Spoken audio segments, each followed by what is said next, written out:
I am Nia, 32 years old, and a forensic accountant. On Mother's Day, my stepmother Cassandra stood up in front of Atlanta's elite at her $1 million Buckhead mansion to publicly call me a barren disappointment who brought cheap wine. I did not cry or run away. Instead, I smiled, reached into my designer bag, and touched the velvet box that held a forensic audit report guaranteed to send her to federal prison and leave her homeless by sunset. Before I tell you how I dismantled her perfect life, let me know where you are watching from in the comments below. Hit like and subscribe if you have ever had to serve cold hard karma to a toxic family member. The spring sun poured through the floor-to-ceiling windows of the sprawling estate in Buckhead. It was a picture-perfect afternoon in one of Atlanta's most exclusive neighborhoods. The sprawling backyard was filled with catered brunch stations, towering floral arrangements, and the gentle hum of a live jazz quartet. Black excellence was on full display.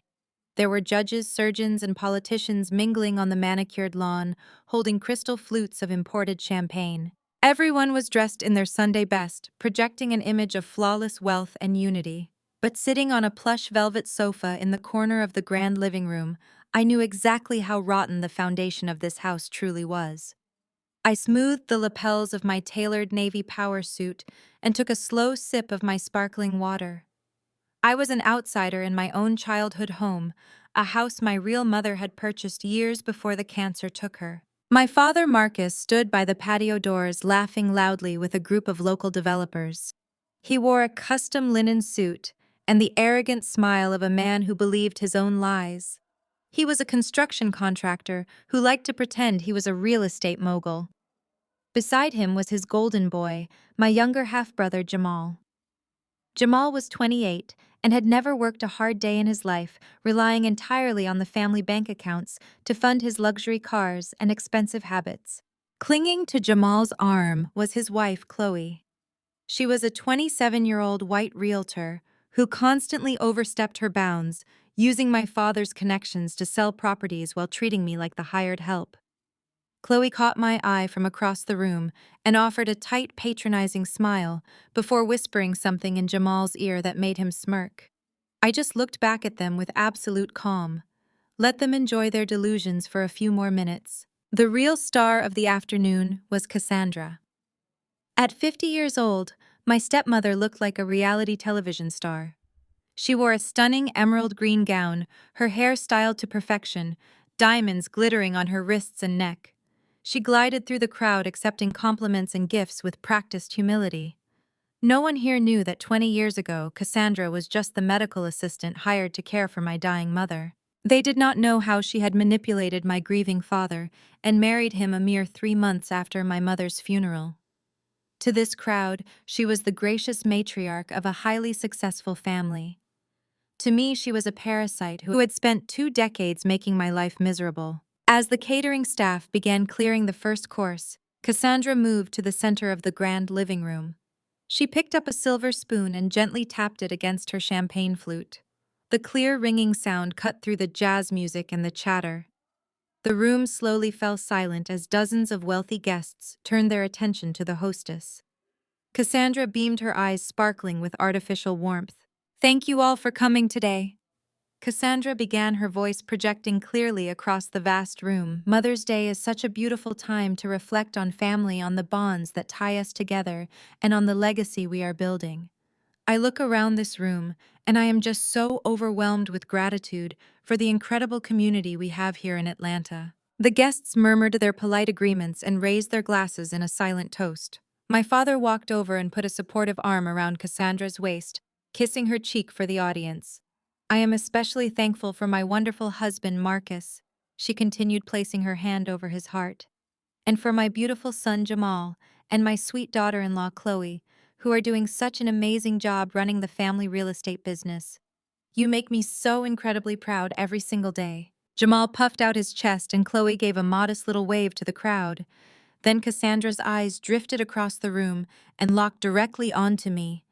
The artificial warmth in her gaze vanished, replaced by a cold, calculating gleam. I knew exactly what was coming. This was her favorite game, the public humiliation of the stepdaughter who refused to bow to her. "And of course we even have Nia here with us today," Cassandra said. The tone of her voice shifted, becoming dripping with condescending pity. The guests turned to look at me sitting alone on the sofa. Nia, thank you so much for coming, darling.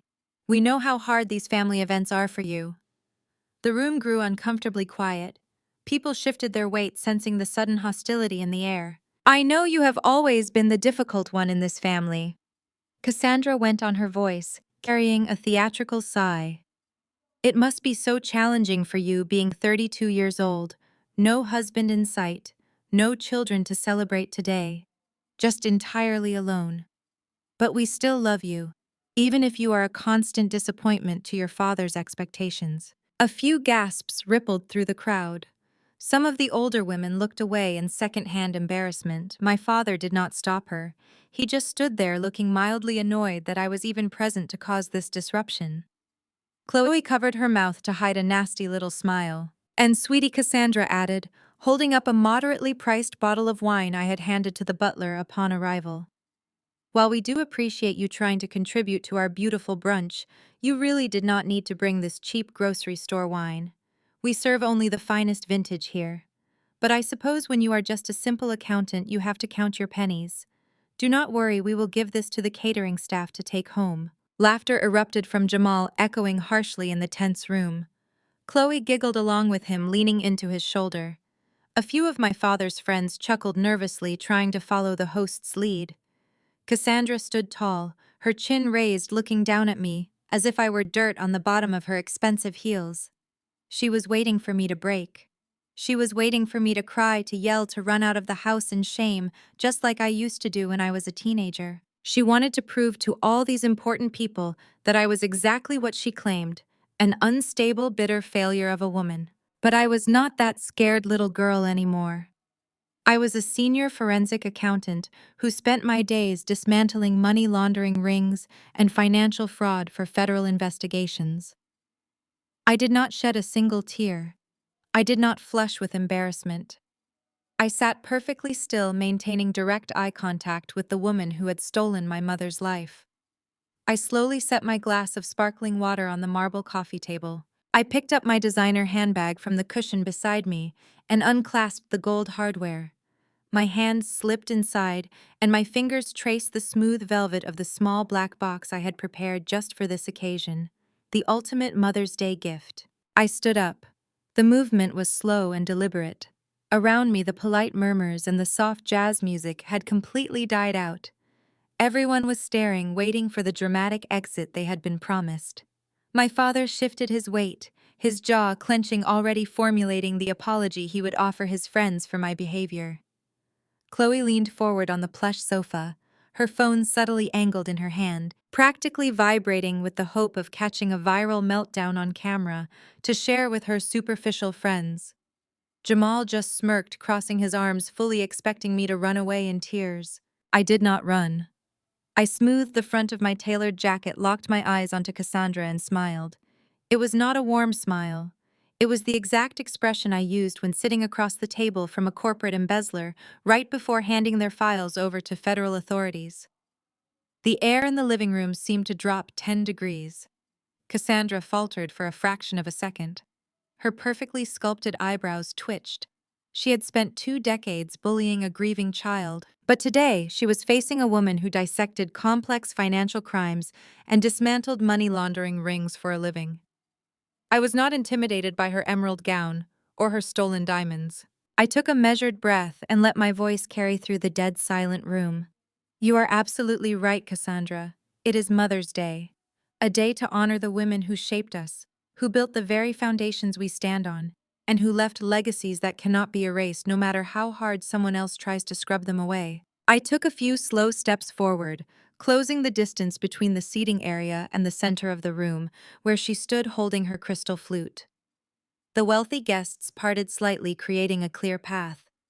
I held up the small black velvet box, letting the afternoon sunlight catch its smooth surface. I did not bring that wine for you.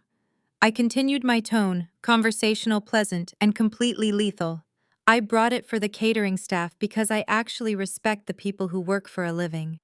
But I did bring you a gift, a very special one. Cassandra's eyes darted to the box. For a brief second, the sheer greed she had always harbored flashed across her face.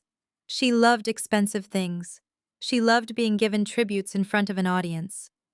Chloe stretched her neck from the sofa, trying to see what luxury brand might be stamped on the velvet. My father relaxed slightly, his shoulders dropping mistakenly, believing that I was finally submitting to the family hierarchy. He actually thought I was offering a peace treaty wrapped in velvet to save face in front of his wealthy developer friends. I stopped just a few feet away from my stepmother. I looked at her manicured hands, the expensive rings she bought using money she had absolutely no right to claim, and then I looked directly into her eyes. I spent months thinking about what to get the woman who has everything, I said, keeping my voice dangerously calm. What do you give the woman who moved into this mansion, took over my mother's closets, and assumed my mother's life a mere 3 months after we put her in the ground? My father's face instantly darkened. The wealthy guests exchanged shocked glances. The flawless facade of the happy blended family was cracking in real time right in front of them. Cassandra opened her mouth to speak, her cheeks flushing with indignation, but I did not let her get a single word out. Being a forensic accountant, I deal strictly in facts, I said, raising my voice just enough to ensure every single politician and socialite on that patio heard me clearly. I track ledgers. I trace missing funds. I find the things people try very hard to hide behind shell companies and fake smiles. So I decided to give you something you lost 5 years ago. Something you desperately tried to bury right alongside my mother in Westview Cemetery. I held the velvet box out toward her. Take it, it belongs to you. After all, you are the one who went through so much trouble to make sure it never saw the light of day. Cassandra stared at the small black box. Her confident posture evaporated. Her hands remained frozen at her sides. She knew me well enough to realize this was not a diamond bracelet or a misguided peace offering. This was a trap. But with 50 of Atlanta's most influential people watching her every move, waiting to see what the wealthy matriarch would do next, she had absolutely no choice. Before her trembling fingers could even brush the velvet, my father finally broke his paralysis. He stepped between us, his broad shoulders tensed, his face a mask of barely contained fury. The charming host was gone. Nia, sit down right now, Marcus hissed. His voice dropped to that dangerous, commanding octave he used to control his construction sites, meant to intimidate and silence. You are making a scene in front of my colleagues. Put that away and apologize to your mother immediately. She is not my mother, I replied. My voice remained remarkably steady, my eyes never leaving Cassandra. And I am not making a scene, Marcus. I am making a delivery. Now step aside. Marcus turned a deep shade of purple. He reached out to grab my wrist, a desperate physical attempt to force me back onto the sofa and sweep this unscripted disaster under the rug. I did not flinch. I did not step back. I just looked down at his hand, then up at his furious eyes. I said, step aside, I repeated, lowering my tone so it carried a chilling absolute authority. Unless you want me to explain to the mayor standing over by the mimosa bar exactly why your commercial construction firm has been overbilling the city for the past 3 quarters. Yes, I looked into those municipal accounts too. Marcus froze. His hand hovered in mid-air before slowly dropping to his side. The threat landed perfectly. He prized his public image above all else, and I had just promised to detonate it in front of the very politicians he needed to keep his business afloat. He took a slow, defeated step backward, his eyes wide with the sudden realization that he had completely lost control of the daughter he thought he had broken. I turned my attention back to the woman in the emerald green gown. Open the box, Cassandra. Her hands were shaking violently. Her perfectly manicured French tips trembled so hard that the crystal flute in her left hand rattled dangerously, champagne threatening to spill over the rim and ruin her expensive dress. With agonizing slowness, her right hand reached out and took the small black box from my palm. The tiny gold latch snapped open with a sharp click that somehow echoed across the silent patio. Inside, resting on the white satin cushion, there was no diamond ring. There was no apology note. There was a sleek encrypted titanium USB drive resting on top of a tightly folded piece of heavy watermarked paper. Cassandra handed her champagne glass to a passing waiter without looking at him. She picked up the folded paper with both hands. As she opened it, the bold black text at the top of the page caught the afternoon light. It read, "Official Forensic Audit Report and Final Asset Tracing." I watched the blood completely drain from Cassandra's face. The arrogant, untouchable matriarch vanished in a single heartbeat. Her flawless makeup suddenly looked like a plastic mask painted over pure, unadulterated terror. Her lips parted, but no sound came out. The paper in her hands trembled so violently, it produced a frantic rustling noise that cut through the quiet air. "What is it?" Chloe demanded, pushing past Jamal and peering over Cassandra's shoulder. Her eyes scanned the document, her brow furrowing, as she tried to make sense of the accounting terminology. "Is it a lawsuit? What does this mean?" "It is a detailed map," I said, projecting my voice so the surrounding guests could catch every single word. "A very meticulous court-admissible map tracking exactly how millions of dollars were illegally drained from my biological mother's commercial real estate accounts, while she was heavily medicated on hospice care. It shows the forged power of attorney documents. It shows the offshore shell companies created overnight. And most importantly, it shows Cassandra's signature authorizing every single fraudulent transfer before my mother's body was even cold." A collective gasp rippled through the garden. The jazz quartet abruptly stopped playing, a screeching halt of a cello string cutting through the heavy air. The whispering began instantly. The wealthy socialites, the judges, the developers, everyone who had just raised their glasses to this woman were now leaning in. Their eyes were wide with scandalized hunger. The whispers grew into a loud, undeniable buzz that swept across the manicured lawn like a wildfire. "You are lying," Jamal barked, stepping forward. His chest puffed out in a pathetic display of physical intimidation. He pointed an accusatory finger at me. "You made this garbage up because you are jealous. You have always been jealous of us." "Jealous of what, Jamal?" I fired back, my eyes locking onto him with absolute disdain. "Your leased sports cars, your maxed-out credit cards, or the fact that you rely on stolen money to fund a lifestyle you have never actually earned. You are a 28-year-old boy playing pretend with a stolen inheritance. Sit down before I pull out the audit on your personal accounts next." Jamal clamped his mouth shut, stepping back as if he had been physically struck.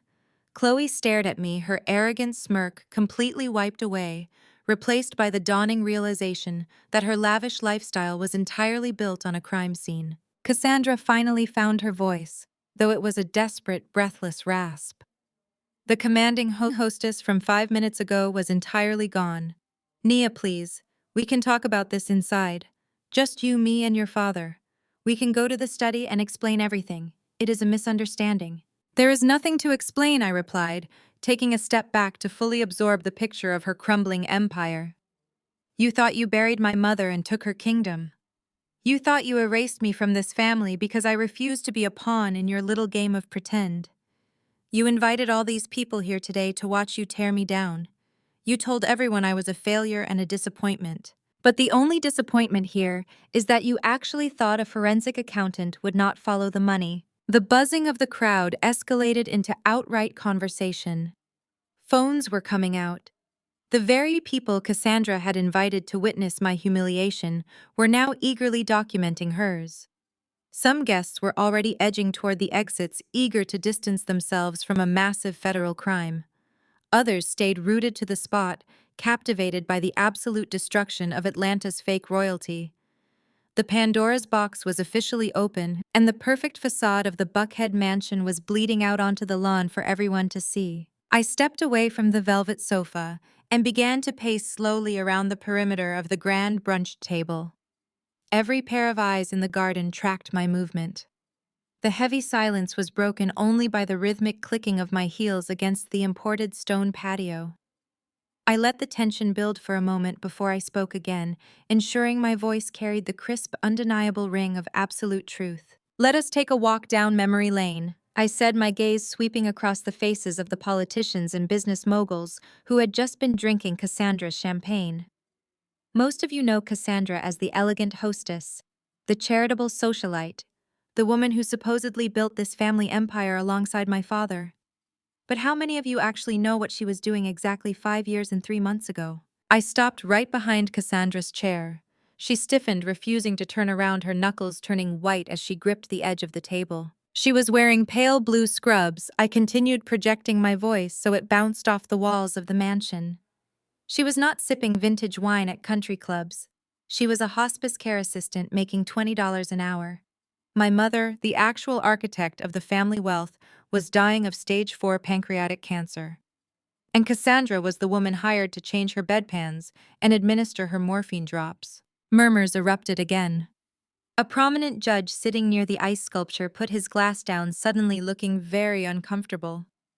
People began to shift on their feet, the glamorous illusion shattering with every word I spoke. My mother built a real estate portfolio from the ground up, I said, resuming my slow, relentless walk around the table, forcing my father to finally meet my eye. She owned 5 of the most lucrative commercial districts in downtown Atlanta. Warehouses, retail spaces, bustling properties that generated massive, consistent revenue. It was a kingdom built on decades of relentless hard work, sweat, and unmatched business acumen. And Cassandra, sitting by her bedside, realized she had stumbled into a gold mine. She did not just administer medicine, she administered a calculated predatory plan. I pointed a finger directly at my father. He looked like a man standing on a trapdoor. Marcus here was drowning, I said, stripping away his pride piece by piece. His construction company was hemorrhaging money. He was leveraged to the hilt, desperate to maintain the illusion of success. Cassandra saw a weak, financially desperate man and a dying woman with millions in assets. She knew exactly what to do. She increased my mother's pain medication dosage to keep her disoriented. Then she brought in her own shady notary to forge power of attorney documents. She systematically isolated my mother from her own lawyers, from her accountants, and most importantly, from me. Cassandra finally spun around, her voice a shrill, panicked screech. "You cannot prove any of that. It is slander. Marcus, call security. Get her out of here right now." "Call them," I challenged, holding my ground without blinking. "Please, Marcus, call the police. Let us hand them the toxicology reports I subpoenaed. Let us show them the timeline of the forged signatures compared to my mother's medical charts." The ink was barely dry on my mother's death certificate before Cassandra moved into the master bedroom. 90 days. That is all it took. 3 months after we lowered the woman who built this entire empire into the ground. Marcus put a ring on the hospice nurse's finger. And just like that, the medical assistant became a millionaire. I watched the sickening realization wash over the guests. The timeline was horrifying, and the sheer audacity of it left them completely speechless. They were looking at Cassandra not with admiration, but with absolute disgust. The glamorous green gown suddenly looked like a costume draped over a scavenger. "You did not build a single thing in your life, Cassandra," I said, my voice dropping to a low, lethal register as I stopped directly in front of her again. "You hijacked a legacy. You took 5 commercial properties that were meant to be held in trust for me, and you liquidated the assets to fund this mansion, these parties, and your pathetic attempts to buy your way into Atlanta high society. You paraded around in my mother's jewelry, sleeping in her bed, spending her money, all while looking me in the eye and calling me a failure." I took a step closer, crowding her space, letting the sheer weight of my presence bear down on her.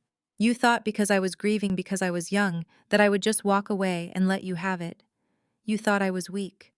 But I spent the last 5 years tracking every single wire transfer, every offshore account, every fraudulent deed transfer you and your little accomplices pushed through the county clerk's office." "Let us talk about those 5 commercial districts," I said, pacing again, making sure everyone heard the exact financial breakdown. The Midtown Retail Complex, the logistics warehouses on the south side, properties that were generating steady, clean revenue. You could not just leave them alone. You had to funnel the money out because Marcus had creditors breathing down his neck. You used my mother's stolen legacy to bail out a failing construction firm. You committed federal wire fraud, tax evasion, and elder abuse, all wrapped into one neat little package. And you did it while smiling at my mother's funeral wearing a black dress paid for with her stolen funds. Marcus stepped forward again, his voice trembling, completely stripped of all its former booming authority. "Nia, please. You do not understand the pressure I was under. The business was failing. I had to protect our livelihood. Cassandra helped me save the company. We did what we had to do for the family. For the family, I echoed, letting out a sharp, humorless laugh. You stole from your own daughter to save your fragile ego, Marcus. You let a predator drug your dying wife so you could avoid declaring bankruptcy.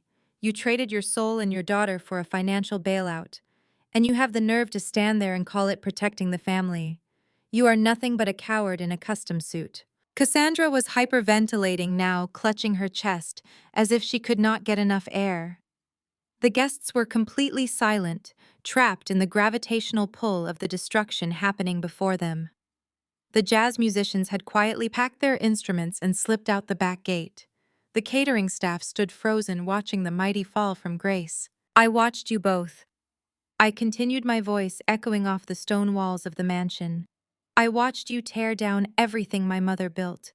I watched you redecorate this house to erase any trace of her existence. And every single time you mocked my career, every time you called me a disappointment, I went back to my office and dug deeper. I worked 80-hour weeks. I built a network of federal investigators. I became the very thing you should have feared the most. A woman with nothing left to lose and the exact skill set required to take everything from you. I looked at the guests, addressing the remaining crowd directly. If any of you have done business with Marcus or Cassandra in the past 5 years, I highly suggest you call your own legal counsel tomorrow morning. Because the money they used to invest in your projects is dirty. The foundations of their wealth are built on an active crime scene, and the federal government is going to claw back every single dime. Panic rippled through the developers and politicians. Several of them instantly turned their backs on my father, physically distancing themselves from a sinking ship. The social isolation was immediate, absolute, and brutal. You are a monster. Cassandra gasped out, tears finally spilling over her heavy mascara, leaving dark, ugly streaks down her cheeks. You came here to destroy us. No, I corrected her, my expression completely blank. You destroyed yourselves the moment you decided to steal from a dying woman. I am just the auditor who finally came to collect the debt. The silence that followed my declaration was absolute. The garden felt entirely frozen, as if the oxygen had been sucked right out of the buckhead air. But then the sharp scrape of a chair leg against the stone patio broke the spell. I shifted my gaze slightly. Looking over my own shoulder, I watched Chloe stand up. She smoothed the front of her expensive silk designer dress, a piece of clothing undoubtedly bought with my mother's stolen money, and marched forward to stand beside her trembling mother-in-law. Jamal trailed half a step behind her, letting his wife take the front line while he cowardly hid in her shadow.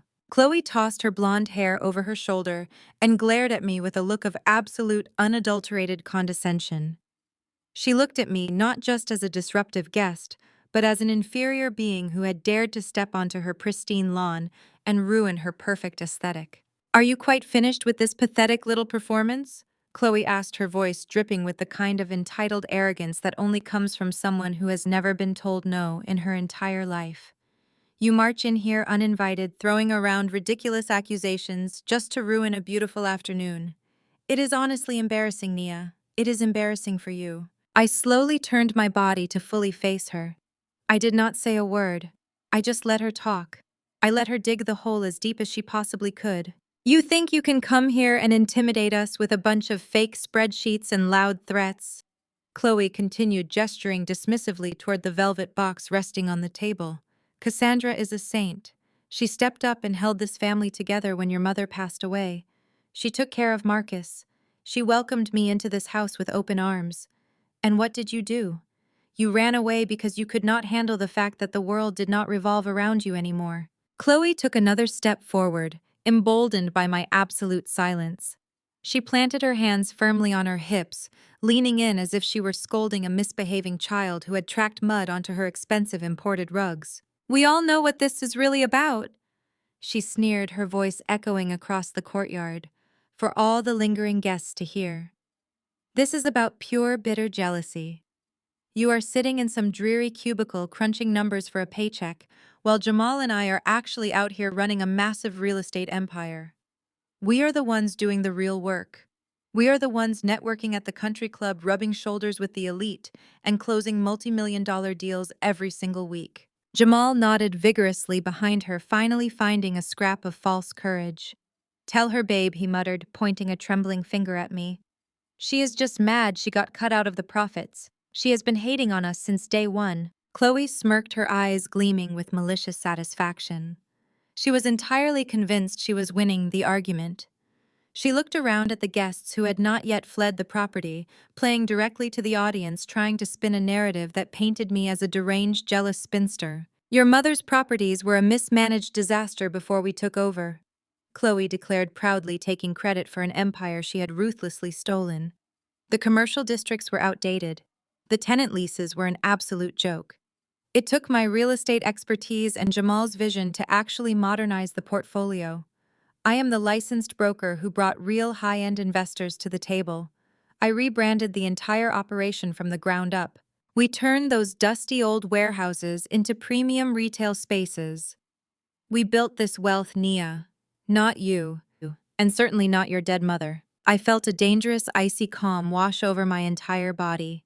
Hearing this woman disrespect my mother's legacy, claiming my mother's relentless hard work and unmatched business acumen as her own, was the exact catalyst I needed.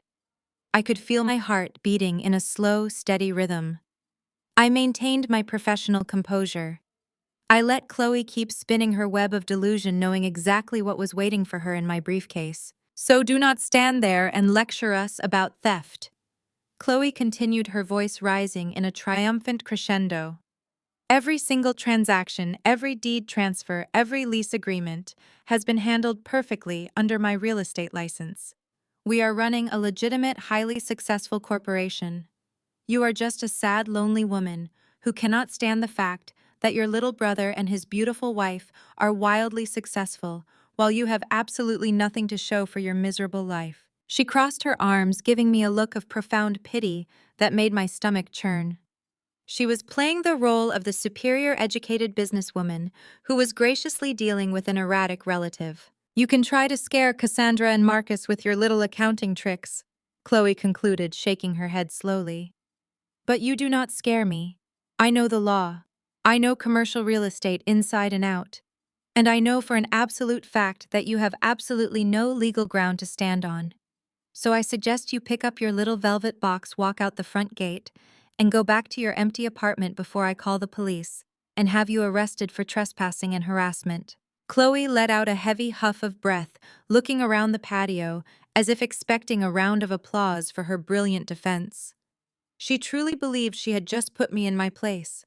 She thought her privilege, her real estate license, and her aggressive confidence would be enough to make the scary auditor back down and run away. She thought she was the smartest person in the room, the ultimate mastermind, who had successfully secured her place in Atlanta's high society. I just stared at her. The silence stretched between us, heavy and suffocating. I let her bask in her false victory for 5 full seconds. I let her feel the rush of power. I let Jamal puff his chest out, completely oblivious to the absolute massacre that was about to take place on that patio. I tilted my head slightly, studying her face, examining the smug, self-satisfied curve of her lips. I took a slow, deliberate breath. My eyes locked onto hers, stripping away every ounce of her fabricated authority. Are you quite sure you want to be the one doing the talking right now, Chloe? I asked. My voice did not rise. It dropped, turning into a lethal, razor-sharp whisper that commanded absolute attention. Because if I were you, I would be exercising my right to remain silent.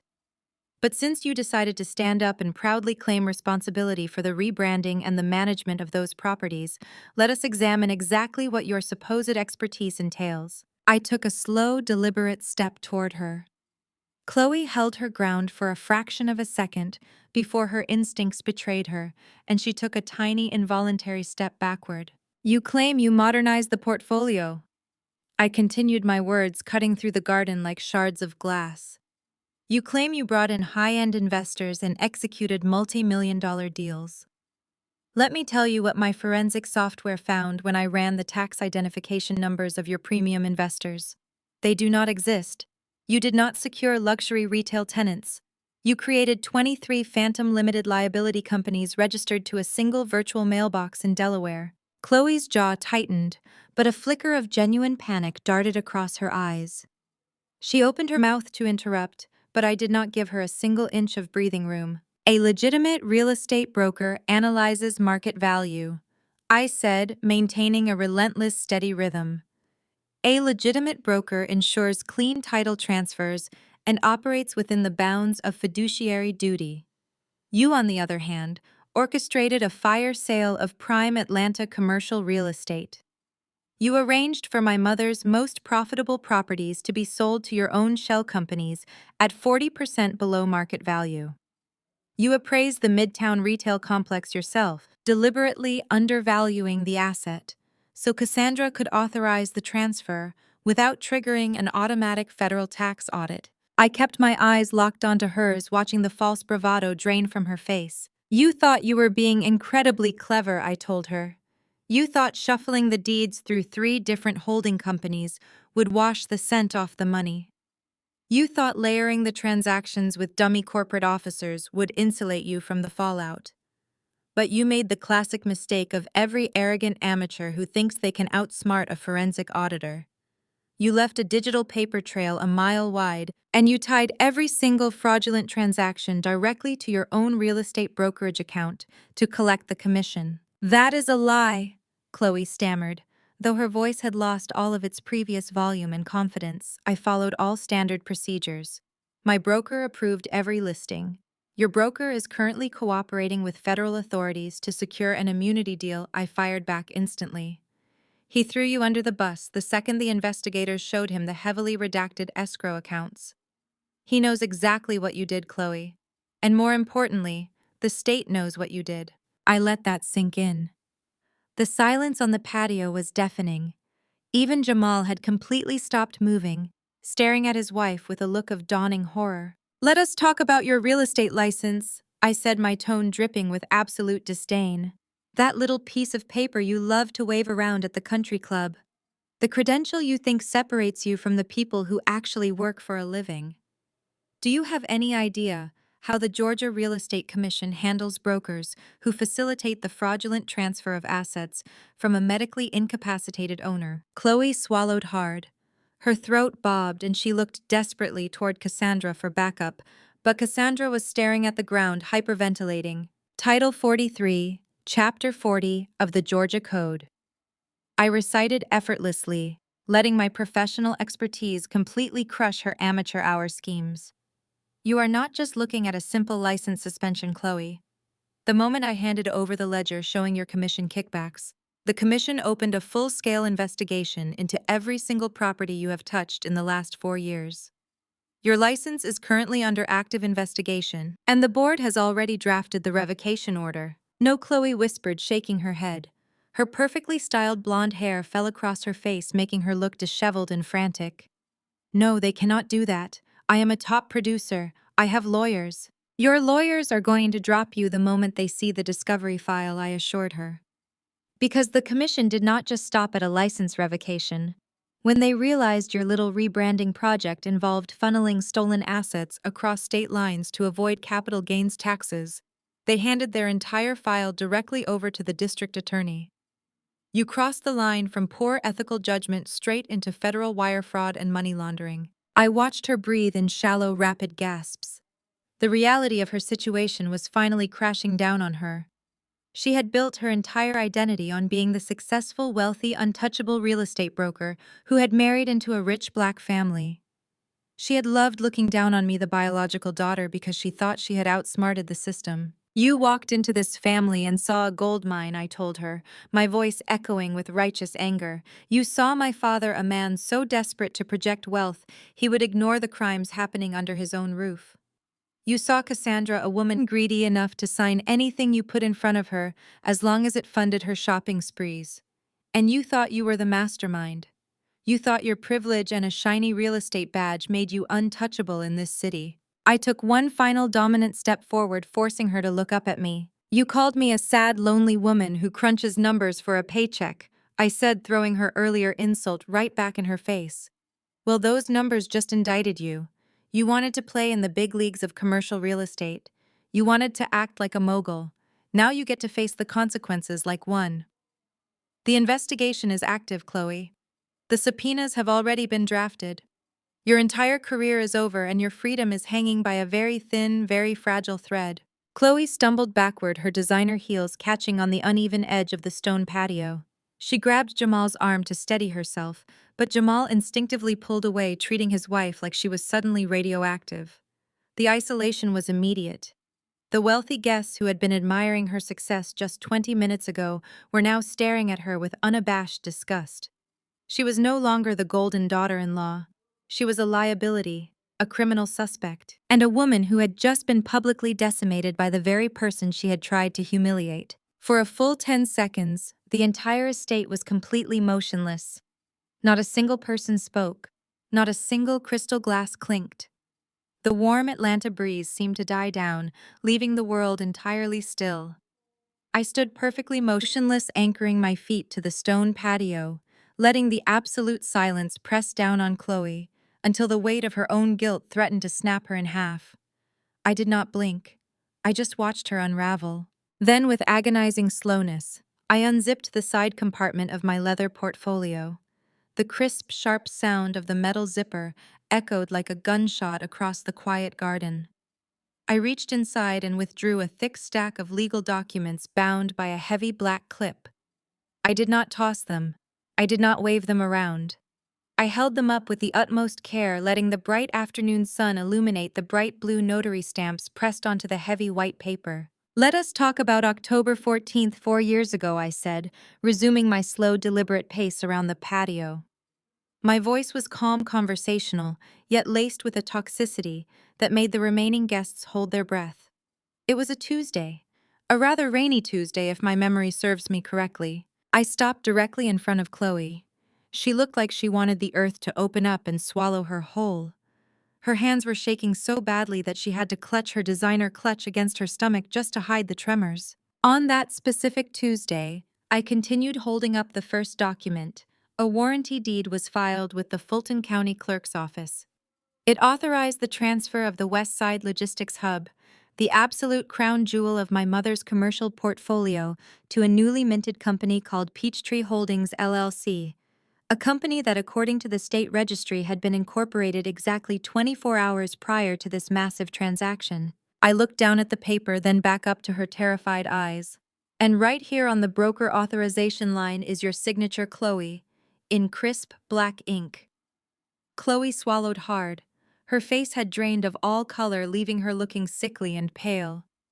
I I just processed the paperwork," she stammered, her voice cracking high and thin.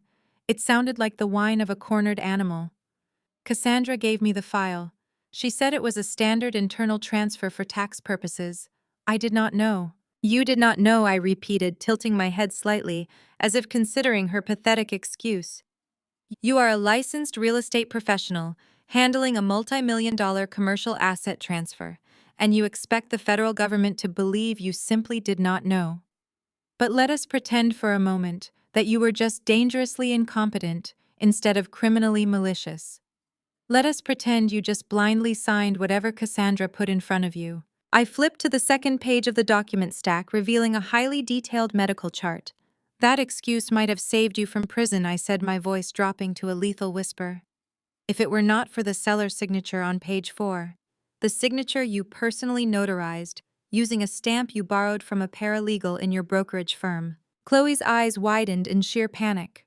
She opened her mouth, but her vocal cords completely failed her. She looked wildly at Jamal, begging him to intervene, but her husband was staring at the ground, sweating profusely, terrified of catching my attention. "You notarized a document claiming you witnessed my mother sign this deed on October 14th, I stated, laying the medical chart directly on top of the deed so everyone could see the matching dates.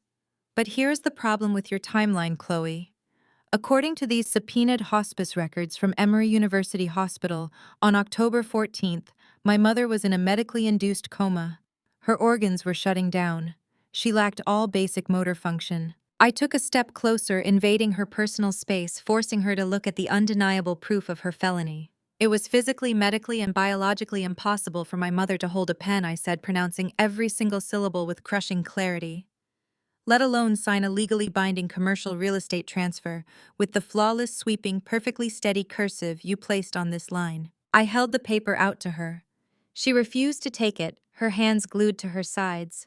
So I simply let go, allowing the forged deed to flutter to the ground and land right on top of her expensive designer shoes. I I did not sign her name. Chloe sobbed, tears finally spilling over her lashes, ruining her perfect makeup. I swear to you, Nia. Cassandra brought me the paper already signed. She said my mother signed it the week before. I just stamped it. I just wanted to help the family. Ignorance is not a defense in federal court, I reminded her coldly. Especially not when the commission check of $250,000 cleared into your personal checking account exactly 3 days after the transfer was finalized. You did not just stamp a piece of paper, Chloe. You actively participated in the theft of a dying woman's legacy, and you took a massive cut of the profits to buy yourself that ridiculous sports car you love to flaunt around town. Chloe collapsed. Her knees simply gave out. She sank down onto one of the plush patio chairs, burying her face in her hands, sobbing uncontrollably. The arrogant, wealthy, untouchable real estate broker, who had stood up just moments ago to put me in my place, was completely gone. In her place sat a broken, terrified criminal who knew she was going to lose everything: her license, her reputation, her wealth, and her freedom. I did not feel a single ounce of pity for her.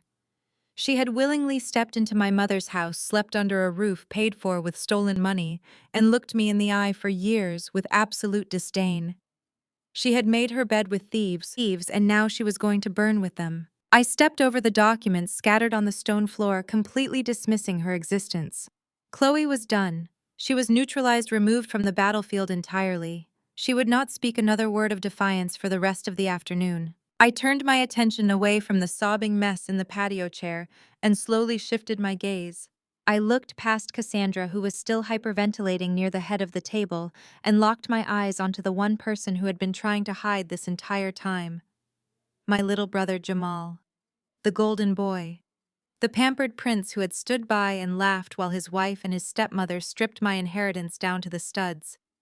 He swallowed hard, taking a desperate step backward as he realized he was next in line. The realization lasted only a fraction of a second before his fragile masculine pride completely overrode his cowardice.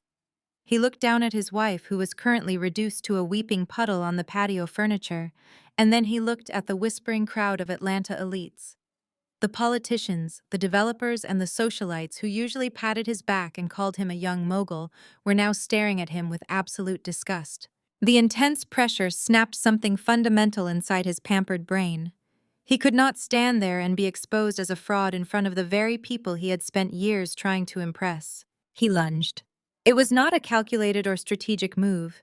It was the clumsy, desperate charge of a spoiled child throwing a violent tantrum because someone was finally taking away his stolen toys. He reached out with both hands, his fingers grasping wildly for the leather portfolio tucked securely under my arm. He intended to snatch the damning evidence, rip the documents to shreds, and somehow destroy the truth right there on the stone patio. I did not flinch. I had anticipated physical aggression the moment I stepped onto the property. I simply pivoted on my heel, shifting my weight and stepping smoothly to the left. Jamal's momentum carried him forward, his hands grasping nothing but empty air.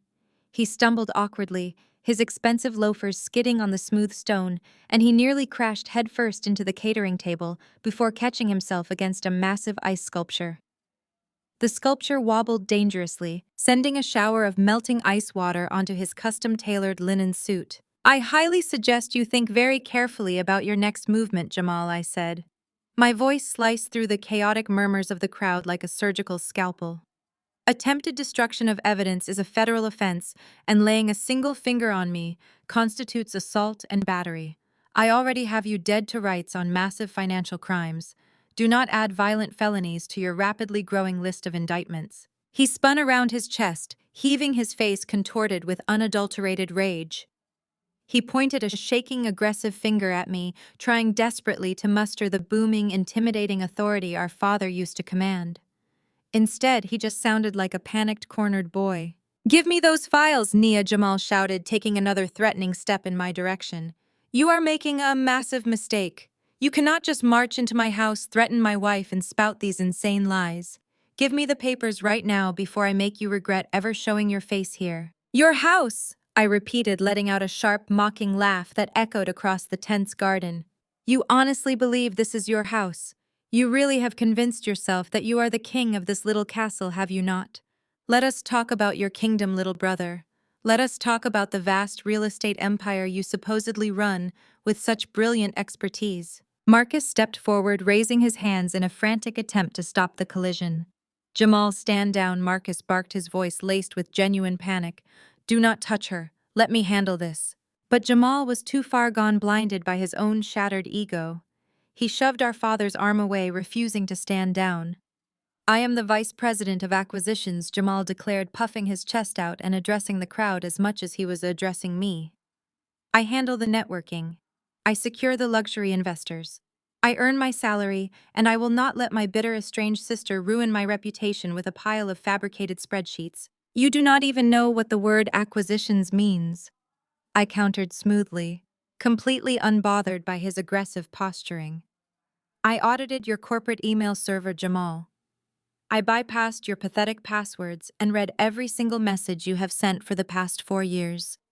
Do you want to know what I found? In the past 36 months, you have not sent a single email containing a term sheet, a letter of intent, or a property valuation. Your entire outbox consists of reservations for VIP tables at nightclubs, inquiries for luxury watch dealers, and invoices for private jet charters to Miami.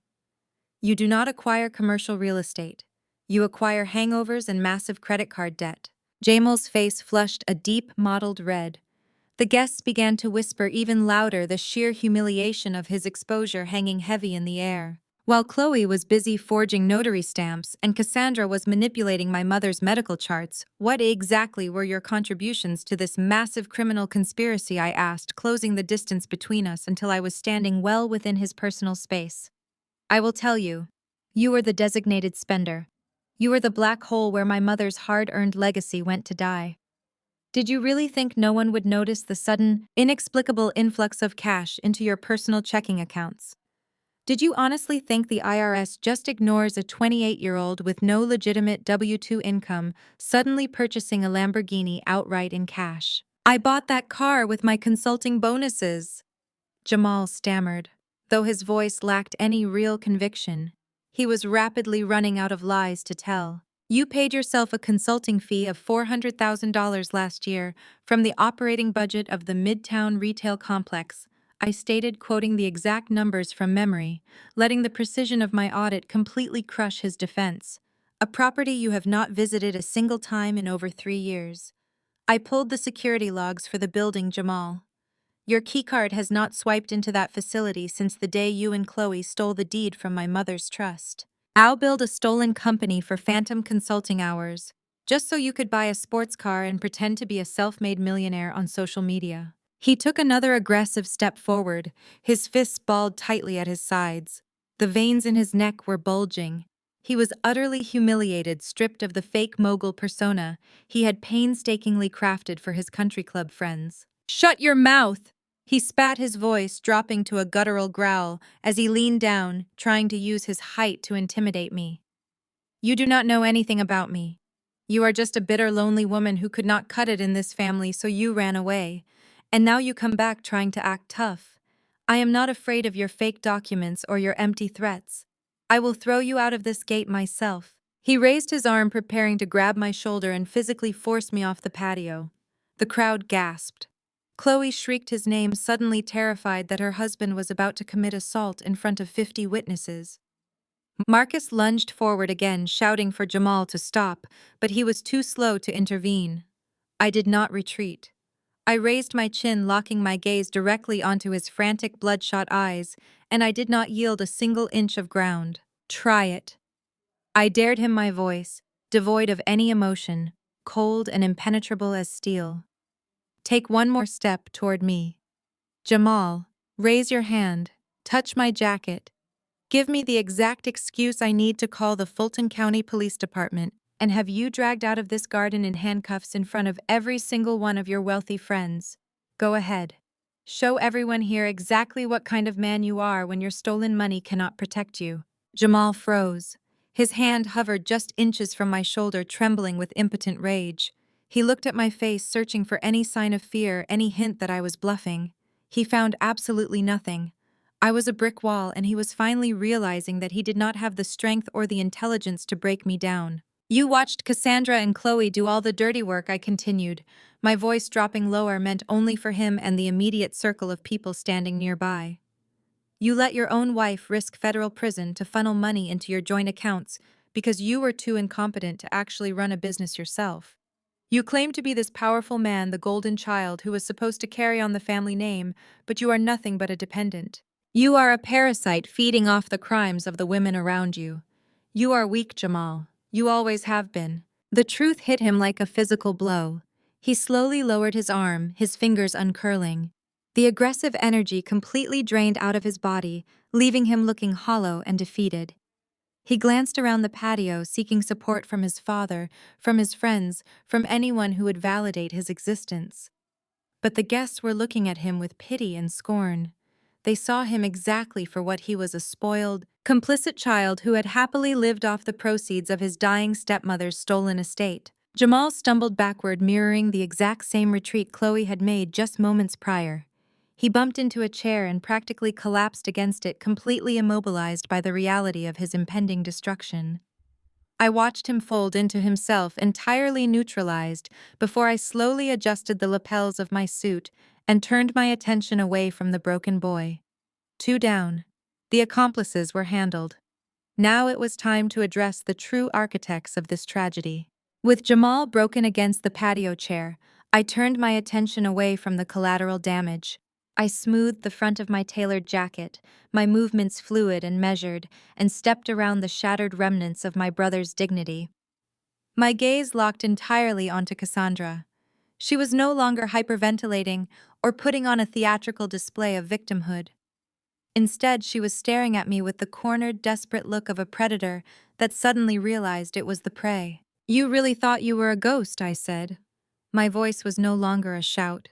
It was a smooth, chilling hum that commanded absolute silence across the manicured lawn. "You thought laundering millions of dollars through offshore accounts and Delaware shell companies would make you invisible. You paid off the right notary. You manipulated a financially desperate husband. You built a massive fortress of fake paperwork. But you forgot one fundamental rule of financial crime, Cassandra. Money always leaves a fingerprint." I took a slow step toward her, the heels of my shoes clicking against the stone patio like the ticking of a clock running out of time. "I am an anti-money laundering specialist," I reminded her. "I build the exact algorithms the federal government uses to hunt down international cartels and corporate embezzlers. You thought you could hide domestic real estate fraud from me. I spent 3 years running your entire life through my forensic software. I mapped every single wire transfer. I tracked every inflated invoice coming out of Marcus and his failing construction company. I followed the digital blood spatter of my mother's stolen legacy across 3 different states." Cassandra swallowed hard, pressing her back against the heavy wooden dining chair, as if she could merge into the fabric and disappear completely.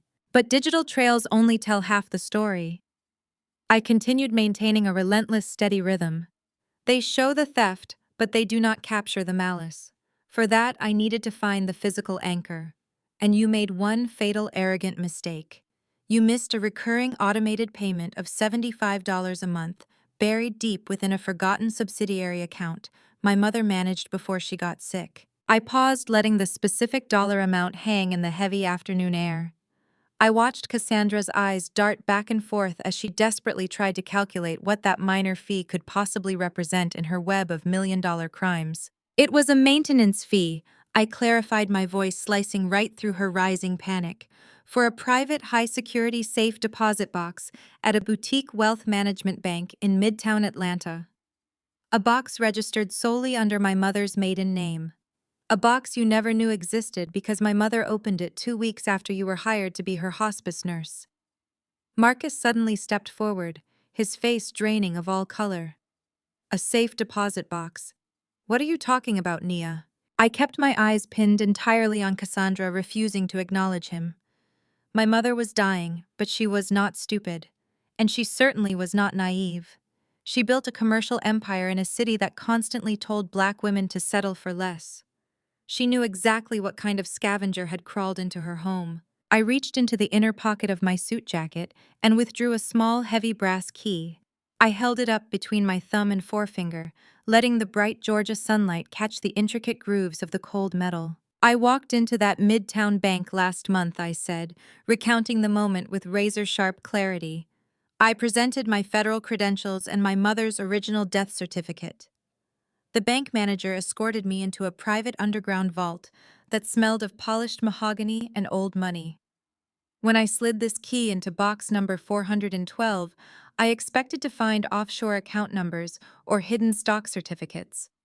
But my mother left me something infinitely more valuable than money. I slipped the key back into my pocket and pulled out a small, worn, leather-bound journal. The edges of the pages were frayed. The leather was cracked and aged. It was undeniably, unmistakably, my mother's handwriting stamped onto the cover. Marcus let out a sharp gasp, recognizing the book instantly. Cassandra stared at the leather journal as if I had just pulled a live grenade out of my jacket. She left me her final testimony, I declared. I opened the journal, the crisp sound of the aged paper echoing in the dead silence of the patio. Would you like to hear what she wrote during her final weeks on this earth? Cassandra, I asked, my tone dripping with absolute venom. Because it reads exactly like a psychological thriller. Let me quote her directly. October 2nd. The pain medication Cassandra administers makes the room spin. I notice the dosages are higher than what Dr. Evans prescribed. When I ask her about it, she simply smiles and pours more into my IV line. I am losing time. Entire days vanish. I took a step closer, my eyes burning into her terrified, trembling face. October 5th. I continued reading, my voice rising in power and authority. Marcus brought legal documents into my bedroom today. He would not look me in the eye. He smelled like cheap whiskey and desperation. Cassandra stood over my bed, holding my hand so tightly it bruised, guiding my fingers to sign papers I could not read. I know they are stealing everything. I am too weak to fight them physically, but I will not let them win. Cassandra let out a choked, desperate sob. She raised her hands to cover her ears, shaking her head violently. Stop it. Stop reading that. It is fake. You wrote that yourself. I have had a forensic handwriting analyst verify every single stroke of ink on these pages. I shot back, snapping the journal shut with a loud crack. It is fully admissible in federal court. My mother knew exactly what you were doing to her. She knew you were poisoning her with unauthorized doses of fentanyl to keep her incapacitated. She knew you and Marcus were liquidating the commercial properties to save his failing business. She knew you were a vulture waiting for her heart to stop beating so you could steal her crown. I stepped right up to Cassandra, invading her space, forcing her to look at the daughter of the woman she had tormented and drugged. She spent her final moments of lucidity securing this journal and the original untampered deeds to her properties. I said, my voice a deadly quiet force. She hired a private courier to move them to that safe deposit box while you and Marcus were out shopping for her casket. She knew she was going to die. But she also knew that she had raised a daughter who would never let you get away with it. The entire garden was completely motionless. The wealthy guests, the politicians, the developers, they were all staring at Cassandra with absolute revulsion. The elegant hostess was completely gone. In her place was a woman who had orchestrated the slow, calculated demise of a helpless patient just to fund her own rampant greed. You thought you won, I told her, my eyes locked onto hers with unrelenting intensity. You threw me out of this house 5 years ago because you thought I was a broken, useless college dropout. You told me I was a disappointment. But all you did was give me the exact motivation I needed to become your absolute worst nightmare. I did not just survive your cruelty, Cassandra. I weaponized it. I turned away from her trembling figure and took a slow step back toward the center of the patio. By doing so, I forced every single person in that garden to look at the entire picture. The wealthy politicians, the prominent developers, and the high society influencers were all frozen in place. They looked like statues scattered across a crime scene. Nobody was drinking their champagne. Nobody was whispering anymore. They were simply staring in absolute horror at the crumbling foundation of my father's fake empire. To the distinguished guests standing on this patio today, I announced, projecting my voice so that it carried all the way to the iron gates of the estate. You all came here to celebrate wealth and success. You admire people who know how to build capital. So let us take a masterclass in exactly how Cassandra and Chloe built theirs. Because stealing a commercial deed from a dying woman is only step one. The real challenge, the part that actually requires a brain, is making that stolen money look completely clean to the United States federal government. I looked at Chloe, who was still slumped in her chair, her face buried in her hands. Then I looked at Marcus, who was staring at me with a sickening realization dawning in his eyes. Money laundering is a very specific science. I continued pacing methodically in front of the grand outdoor dining table. It requires placement layering and integration. It requires moving dirty cash through enough legitimate-looking channels that the authorities lose the scent. Chloe, with her real estate license and her profound arrogance, thought she knew exactly how to beat the system. She set up 7 different limited liability companies. She used anonymous registered agents in Delaware and Wyoming states, known for protecting corporate privacy. She thought hiding behind a registered agent would make her invisible. I paused, letting the sheer weight of their federal crimes settle over the garden. My mother's commercial properties generate hundreds of thousands of dollars in legitimate rental every single month, I said. The Midtown retail complex houses national corporate tenants. The Southside warehouses lease space to major logistics firms. When Cassandra forged my mother's signature to transfer those deeds into Chloe's shell companies, they did not just steal the brick-and-mortar buildings. They hijacked the entire cash flow. Suddenly, those massive corporate rent checks were no longer going into my mother's highly regulated trust account. I pointed directly at Chloe, whose shoulders shook with violent sobs. They were being diverted directly into the bank accounts of those anonymous Delaware LLCs, I declared. But Chloe and Cassandra had a massive problem. You cannot just walk into a bank and withdraw $100,000 in cash every month without triggering a suspicious activity report with the Financial Crimes Enforcement Network. The bank would flag it immediately. So they had to create a reason for that money to move. They had to layer it. I walked over to the buffet table and picked up a crystal water glass, admiring the expensive craftsmanship before setting it back down with a sharp clink. This is where you all got incredibly greedy and incredibly stupid. I told them, my eyes sweeping over the 4 guilty faces of my so-called family. You started drafting fake vendor invoices. You build your own shell companies for phantom property management services. You created fake landscaping contracts, fake maintenance repairs, and fake consulting fees. You funneled the stolen rent money through 3 different corporate bank accounts to wash the dirt off it. And then finally, you integrated that money right back into your own pockets. I looked directly at my father. That is how you bailed out your failing construction firm, Marcus, I said, stripping away the last remaining shred of his pride. You co-mingled clean construction revenue with the dirty laundered rent money Cassandra funneled to you. You used my mother's stolen legacy to pay off your creditors and keep your business afloat. And you, Cassandra, used your cut of the washed money to buy this ridiculous mansion, to fill your closets with designer clothes, and to throw lavish parties like this one to convince everyone in Atlanta that you were old money royalty. Cassandra shook her head weakly, her voice completely hoarse. We paid the mortgages. We kept the properties running. We did not steal the rent, we just managed it. You committed textbook tax evasion.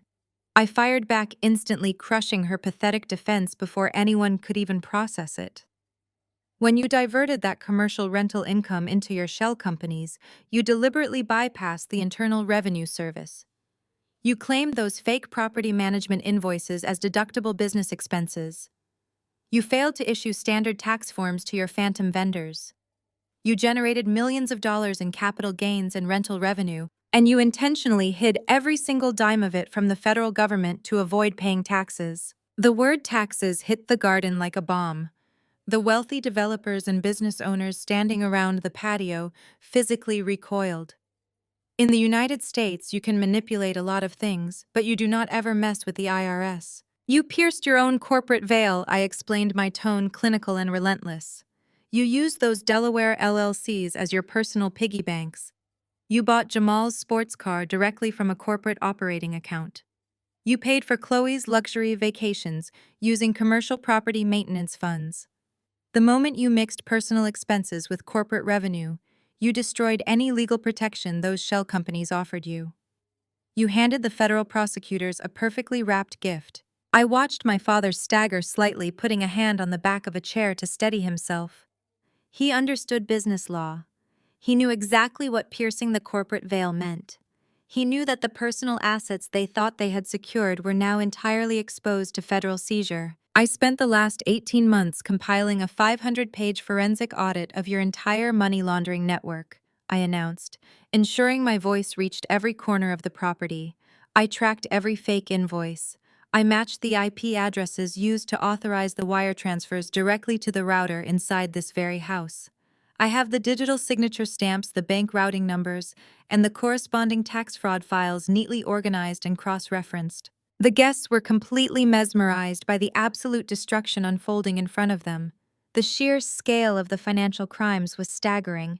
They had come to celebrate Mother's Day, but instead they were witnessing the real-time dismantling of a criminal syndicate operating out of a Buckhead mansion. "You called me an ugly college dropout," I said, looking right into Cassandra's terrified eyes. "You told me I was a failure because I did not fit into your shallow materialistic world. You thought my silence over the past 5 years meant I was defeated.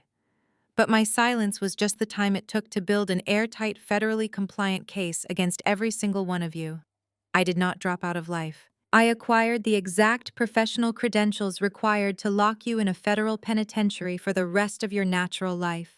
Cassandra sank to her knees right there on the imported stone patio.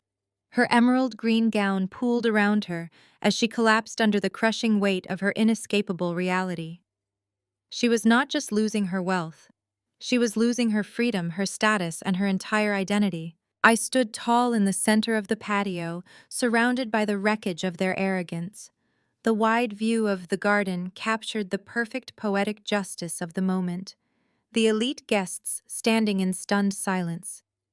Chloe sobbing uncontrollably in her chair. Jamal paralyzed by his own cowardice. Marcus gripping a chair to keep from collapsing, and Cassandra kneeling on the ground in total defeat.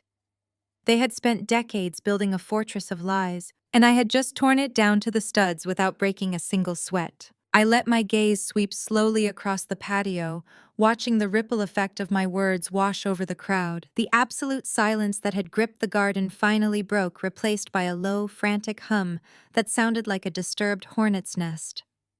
The camera of my attention panned seamlessly from face to face, capturing the real-time destruction of the flawless social image my family had spent 5 years and millions of stolen dollars trying to cultivate. To my left, the prominent city judge who had been cheerfully toasting Cassandra just 20 minutes ago was now speed-walking toward the side gate.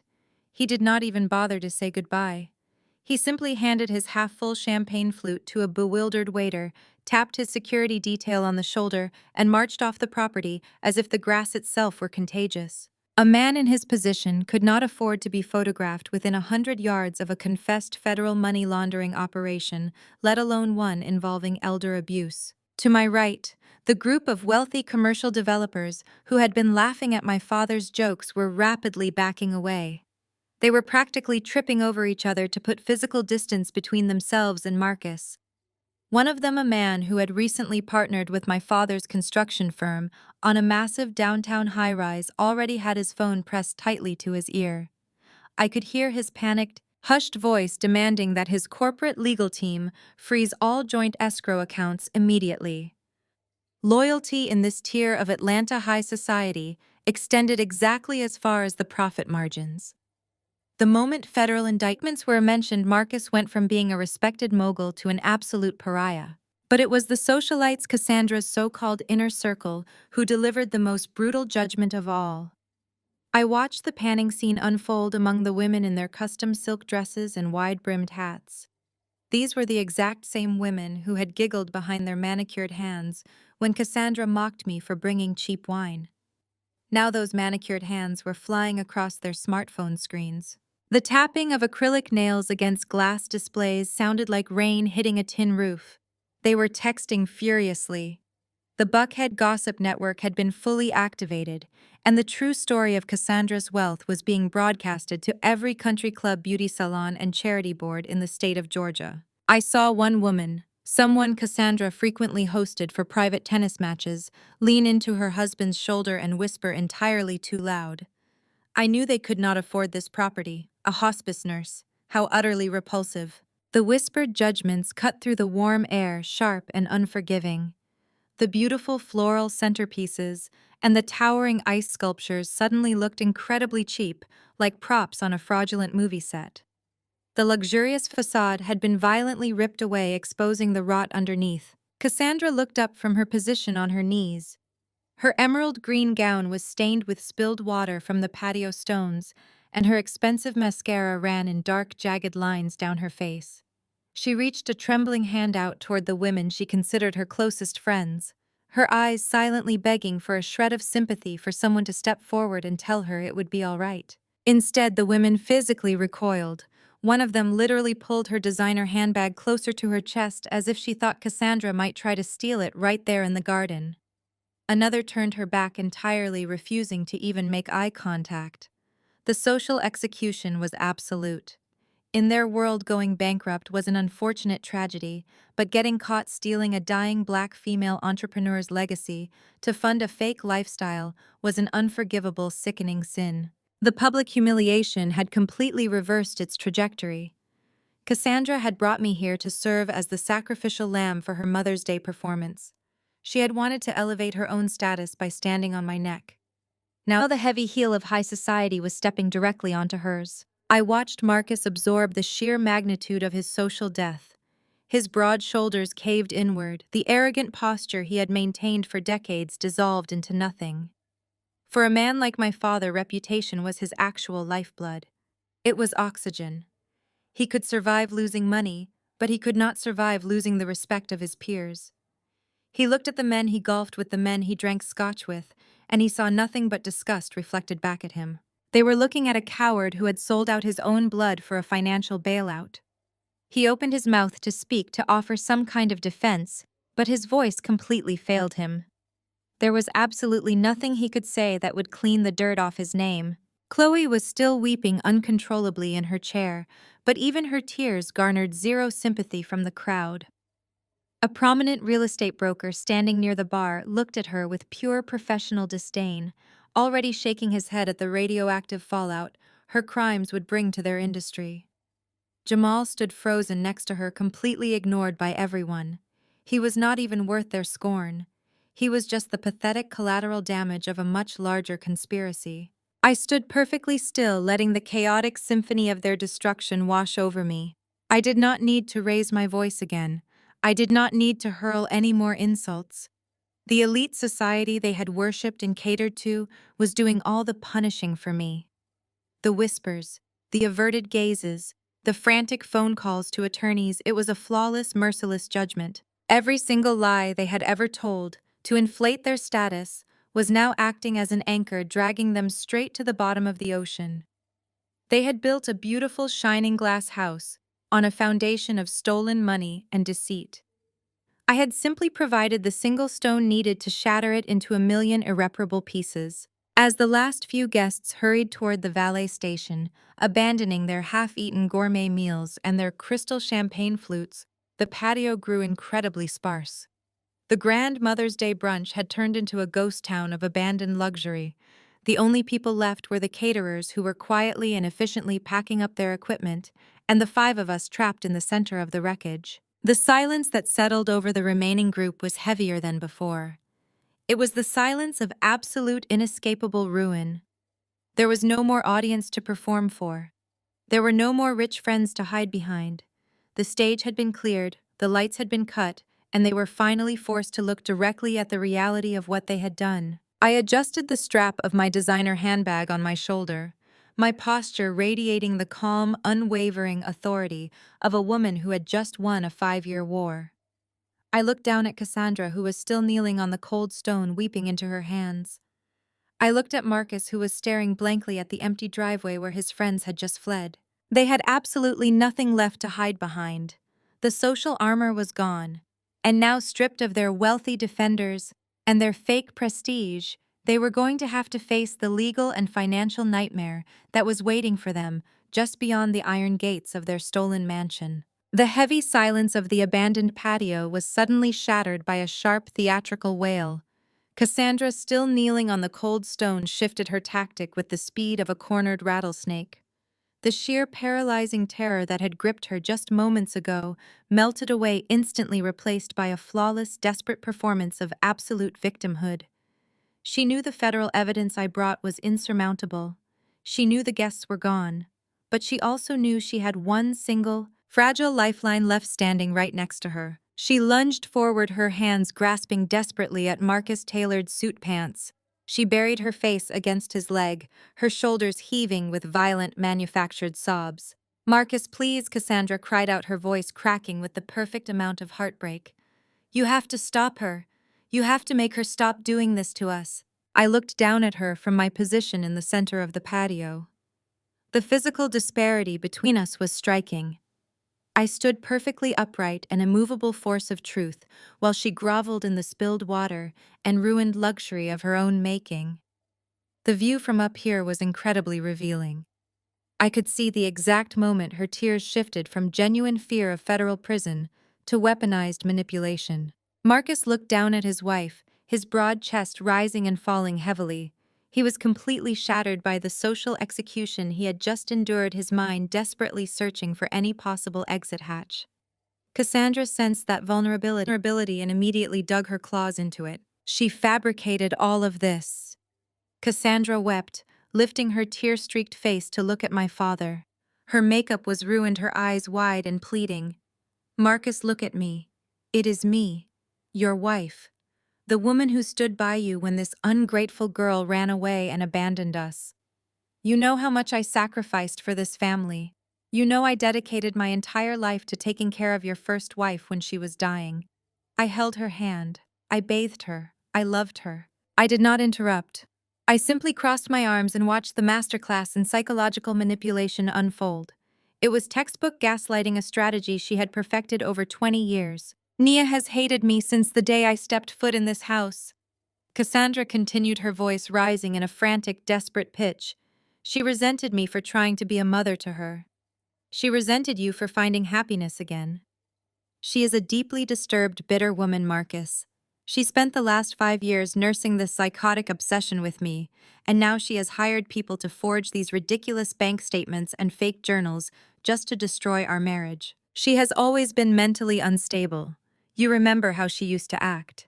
She needs psychiatric help, not a captive audience. She clung tighter to his arm, pulling herself up slightly so she could press her face against his chest. It was a pathetic, sickening display of calculated frailty. She was twisting the narrative, taking the very real grief and isolation I had suffered as a teenager and weaponizing it to paint me as a delusional stalker. "Think about it, Marcus," she sobbed, her fingers digging into his expensive linen jacket. "How could a college dropout possibly access federal banking records? How could she bypass international shell companies? It is impossible. She is lying to you. She paid someone to print out those fake audit reports just to humiliate us in front of your friends. She wants to tear this family apart because she is utterly miserable and cannot stand to see us thriving." I let out a slow, steady breath. The audacity was almost impressive. Even with the physical evidence scattered across the patio, even with a verified forensic journal written in my mother's own hand, Cassandra was still trying to convince my father that the sky was green and the grass was blue. She was preying directly on his massive, fragile ego. She knew Marcus could not stomach the reality that he had been played by a hospice nurse. He needed an alternate reality where he was still the smart, capable patriarch who was simply being victimized by a vindictive, unstable daughter. "I gave up everything for you," Cassandra wailed, playing her final desperate chord. "I dealt with Nia's tantrums. I dealt with her disrespect. I kept this house running and supported your business when it was failing. And this is how she repays me. By trying to frame me for crimes I did not commit. You have to defend your wife, Marcus. You have to protect me from her." Chloe, who had been sitting in paralyzed silence, suddenly saw an opportunity to save herself. She wiped her nose and quickly nodded her head. "She is right, Marcus," Chloe chimed in, her voice trembling but eager to join the delusion. "Nia has been obsessed with taking us down. Those notary stamps she showed you, they could easily be photoshopped. Anyone can buy a fake stamp online. She is just trying to scare us so we will hand over control of the company. It is an extortion attempt." I did not even look at Chloe. I kept my eyes locked onto my father. I watched the gears turning in his head. I watched him weigh the insurmountable concrete evidence of massive financial fraud against the comfortable, convenient lie Cassandra was desperately feeding him. A fake journal, I finally said, my voice cutting through Cassandra's loud, theatrical sobs. I did not yell. I spoke with the calm, measured cadence of a professional explaining a simple concept to a very slow child. You are currently kneeling on a patio paid for by a Delaware shell company that I have already seized, and your best defense is that I went to an arts and crafts store and forged an entire diary just because I was feeling a little petty. You are a liar! Cassandra shrieked, turning her head to glare at me while keeping her arms firmly wrapped around my father. You have always been a liar. You were a horrible daughter, and you are a horrible person. Marcus, tell her to leave. Tell her to get off our property right now before I call the police myself. She is trespassing. She was banking on the fact that if she cried loud enough, played the victim hard enough, and stroked my father's ego just right, he would pull up the drawbridge and lock me out. She was using the exact same emotional manipulation she had used to convince him to marry her 3 months after my mother died, wrapping her venom in a cloak of devotion. I stood perfectly still, looking down at the woman who had stolen my mother's crown. The high angle of my perspective made her look incredibly small, incredibly weak, and entirely transparent. I did not need to argue with her. I did not need to defend my sanity or my credentials. The truth did not require my defense. I simply waited for Marcus to make his choice, knowing that whatever he decided next would seal his ultimate fate. The camera of my attention locked onto my father's face, zooming in tight on the rigid lines of his jaw and the frantic darting movements of his eyes. I watched the brutal internal war waging behind his stare. For a few agonizing seconds, the truth actually pierced through his thick skull. He looked at the forensic audit sitting on the table. He looked at the medical charts. He knew I was right. The math was flawless, and Marcus, for all his moral bankruptcy, was a man who understood ledgers. I knew exactly how much money his construction firm had been losing before my mother died, and he knew exactly how miraculously his debts had disappeared the moment Cassandra took over the accounts. He realized in that fleeting moment of clarity that he had been played for an absolute fool. He had been manipulated, managed, and bought by a hospice nurse who saw him as nothing more than a convenient, gullible signature. But then I watched the camera angle of his psyche violently shift. The sheer crushing weight of that realization collided directly with his massive, fragile, masculine pride. Marcus was a man who had built his entire identity on projecting strength, control, and wealth. He was the patriarch, the big boss on the construction site, the man who sat at the head of the table at the country club. Admitting that I was right meant admitting that he was weak. It meant standing in front of the remaining catering staff, his terrified son, and his weeping wife, and confessing that he had been a blind, pathetic pawn in a criminal conspiracy against his own dying wife. It meant accepting that his entire current lifestyle was a fraudulent illusion. His ego simply could not process that level of humiliation. So his brain did what cowards always do when faced with undeniable accountability. It snapped violently in the opposite direction. The vulnerability on his face vanished, instantly replaced by a mask of explosive defensive fury. The veins in his thick neck bulged against the crisp white collar of his custom linen shirt. His hands curled into tight fists. He was not going to surrender to the truth. He was going to forcefully protect the beautiful, comfortable lie he had been living for the past 5 years, even if it meant destroying his own daughter to do it. "Get up," Cassandra, Marcus commanded, his voice rumbling with that deep, aggressive baritone he used to terrorize his subcontractors. He reached down, grabbing her by the arm and hauling her roughly to her feet. He pulled her against his side, shielding her with his body, officially drawing the battle lines in the stone of the patio. He turned his furious, bloodshot eyes on me. "You have completely lost your mind, Nia," he boomed, stepping forward to try and tower over me. "You march onto my property on Mother's Day, a day meant for family and celebration, and you throw this unhinged, psychotic tantrum just because you could not handle the fact that we moved on without you." I kept my chin raised, letting his hot, desperate anger wash right over me. I did not flinch. I did not step back. I just watched a weak man dig his own grave. "You are an ungrateful, bitter child," Marcus shouted, his voice echoing loudly against the walls of the stolen mansion. After everything I did for you, after I put a roof over your head and food on your table, you abandoned this family. You packed your bags 5 years ago and turned your back on your own flesh and blood because you were too arrogant to respect my authority.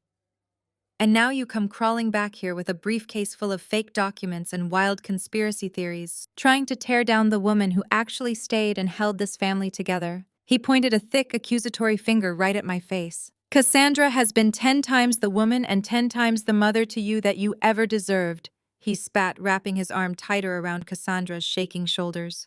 She saved my business. She manages these properties with grace and intelligence. She is the reason this family is respected in Atlanta.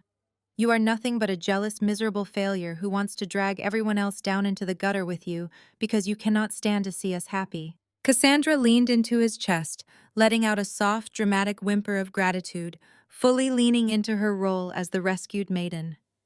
Chloe and Jamal, seeing their patriarch finally take a stand, seemed to breathe a collective sigh of relief. If Marcus was denying the evidence, then they could all keep pretending the nightmare was not real. They were all collectively agreeing to live in the delusion. I look at you right now, and I do not even recognize you. Marcus continued, his tone dripping with manufactured disappointment. You are not my daughter. My daughter would never disrespect my wife this way.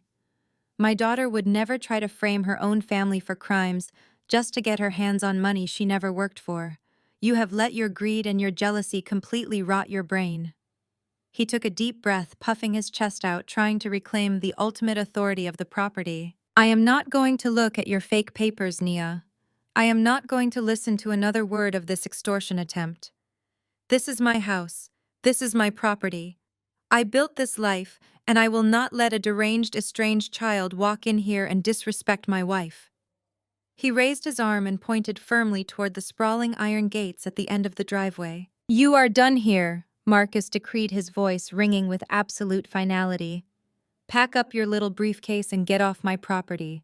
I am officially cutting you off. You get nothing from me. You get nothing from this estate. You are entirely dead to this family. If I ever see your face anywhere near my wife, my son, or my home again, I will not just call the police. I will have my lawyers bury you so deep in defamation lawsuits you will never work in this city again. Now get out. He stood tall, his jaw set fully, believing he had just won the war. He believed he had reasserted his dominance, protected his stolen kingdom, and successfully banished the threat. He thought his booming voice and his harsh words had put me back in my place, reducing me to the powerless, grieving girl he had discarded 5 years ago. I let his words hang in the air. I let the absolute silence settle over the patio once more. I looked at the smug, relieved expression returning to Cassandra's face. I looked at Jamal and Chloe, who were visibly relaxing their shoulders. And then I looked right back into my father's arrogant, foolish eyes. I did not cry. I did not yell back. I simply let a cold, genuine smile spread across my face. The camera of my attention shifted, positioning itself squarely behind Marcus.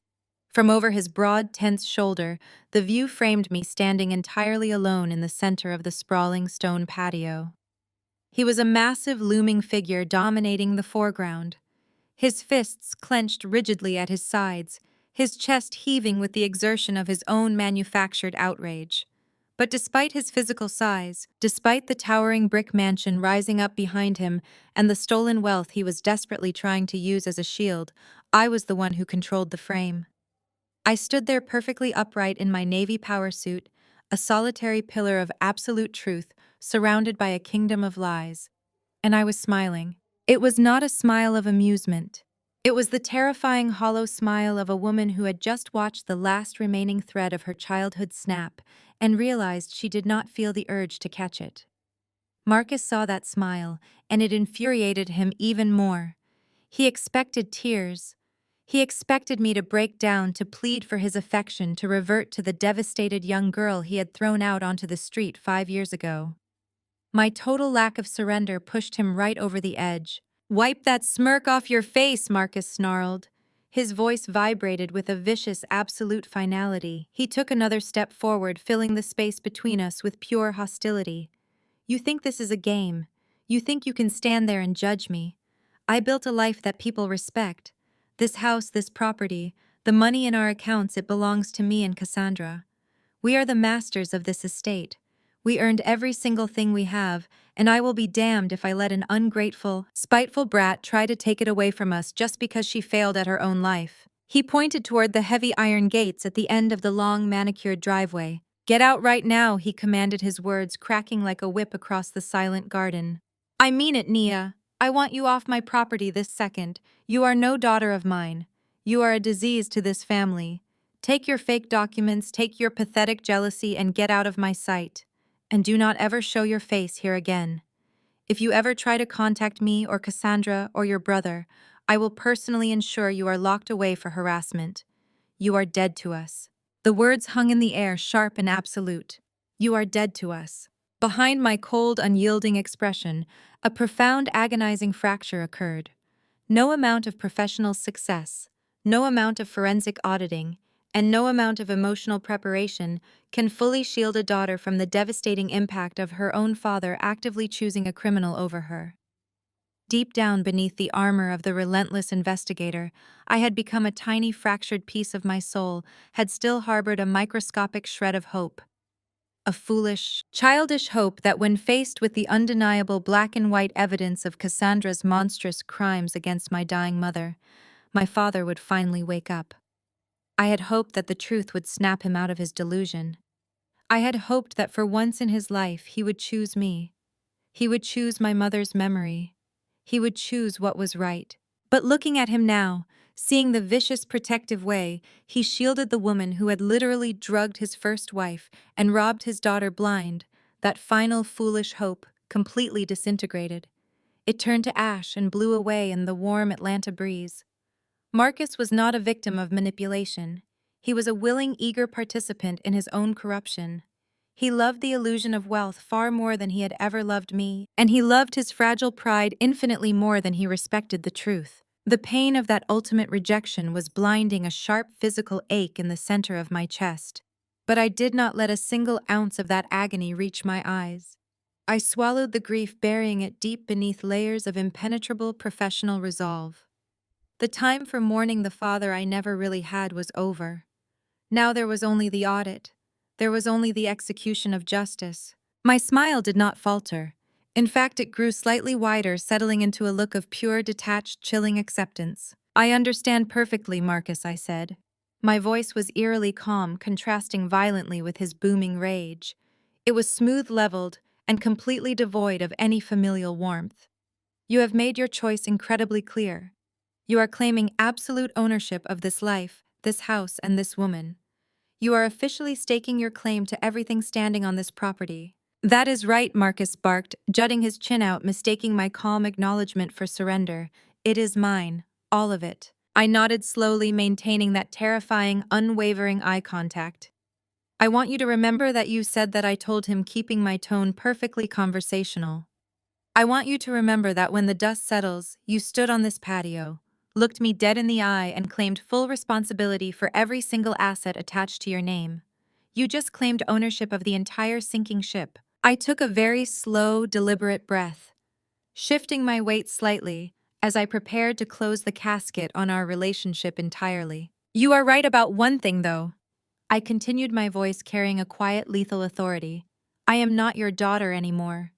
Your daughter died 5 years ago when you let that woman throw her out of her own home. The person standing in front of you right now is just a senior investigator who happens to know every single one of your financial secrets. You asked me to leave your property. You told me never to show my face here again. I accept your terms, Marcus.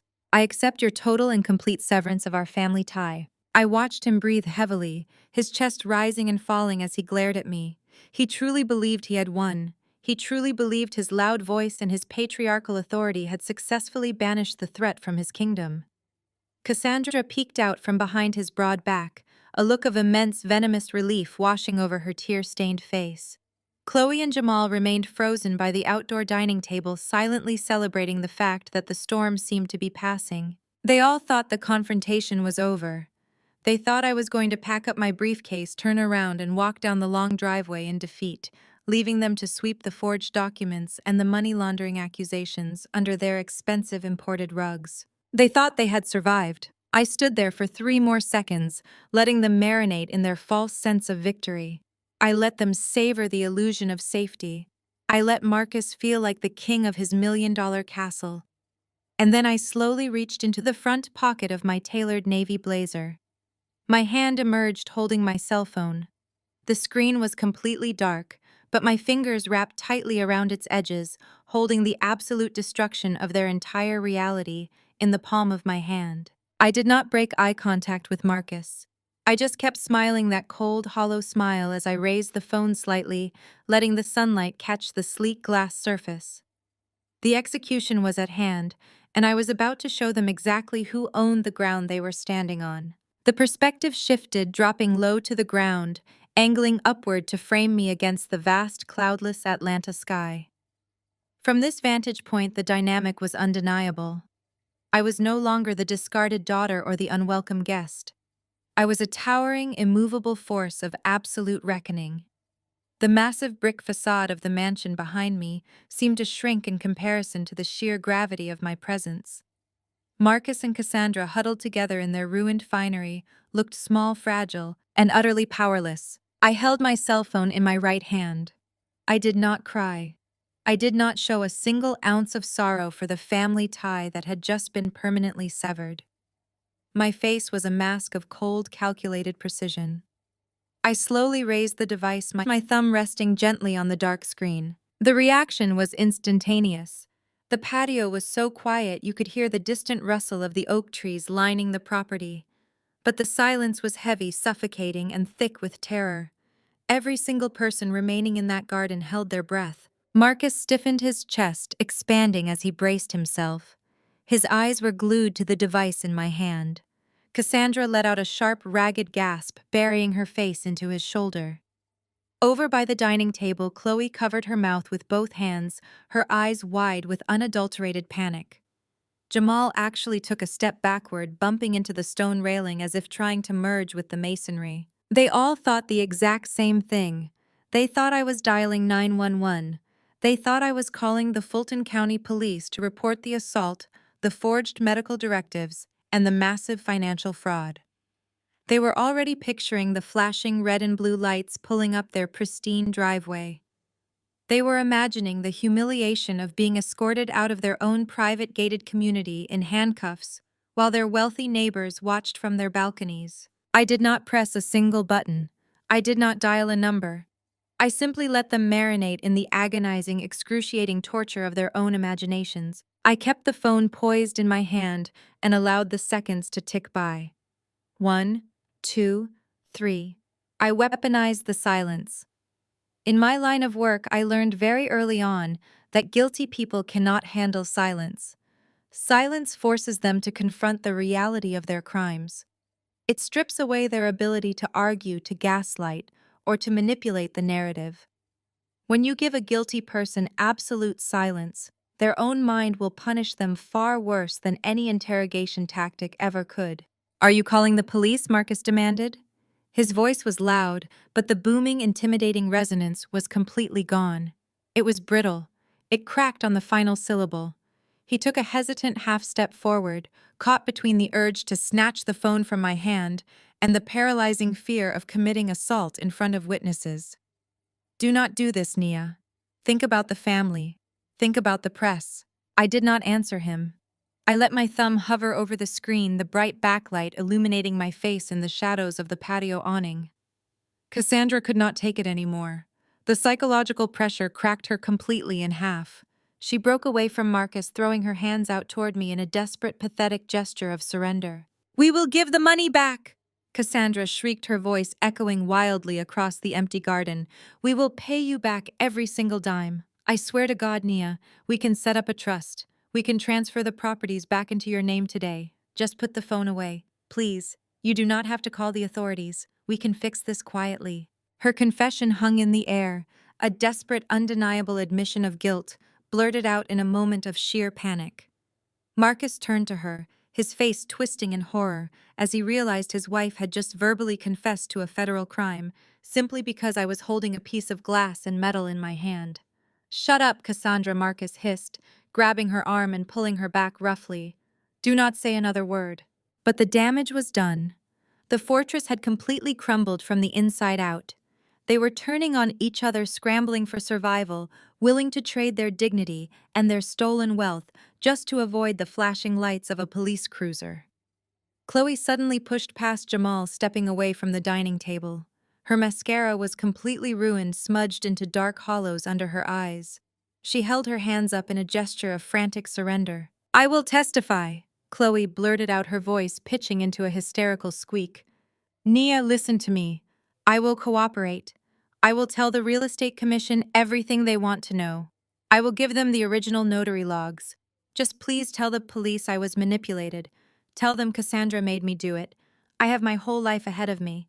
I cannot go to prison for her." "You treacherous little snake!" Cassandra screamed, lunging toward her daughter-in-law.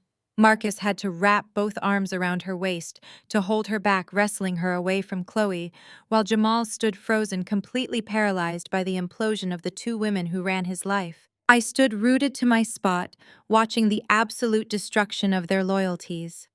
They were cannibalizing each other. The perfect, polished, wealthy Atlanta family was tearing itself to shreds, offering each other up as sacrificial lambs to save their own skin. This was the true face of their empire: cowardice, betrayal, and unmitigated greed. I slowly lowered the phone, holding it loosely at my side. The sudden movement caused everyone to freeze. They stopped shouting. They stopped struggling. They turned their terrified, tear-stained faces back to me, waiting for the final verdict. They waited for the sound of sirens in the distance. They waited for the inevitable arrival of law enforcement. "You all have a very fundamental misunderstanding of who I am," I said. My voice was a soft, icy whisper that carried effortlessly across the silent stone. "You look at me, and you still see the victim. You see the devastated girl you threw out onto the street 5 years ago. You think I came here today to seek validation, to throw a tantrum, and to dial 911 so that someone else could come and rescue me." I took a slow, measured step forward, closing the distance between us. "Calling the police is what victims do," I explained, looking directly into my father's wide, terrified eyes. "Calling the authorities is what you do when you need someone else to fight your battles. It is what you do when you want a detective to sort through the mess and a judge to hand down a sentence." I raised the phone again, but this time I turned the screen so they could all see it. There was no dial pad on the display. There was no active call to an emergency dispatcher. There was only a bright, crisp email confirmation showing a finalized corporate transaction. "I am not a victim, Marcus."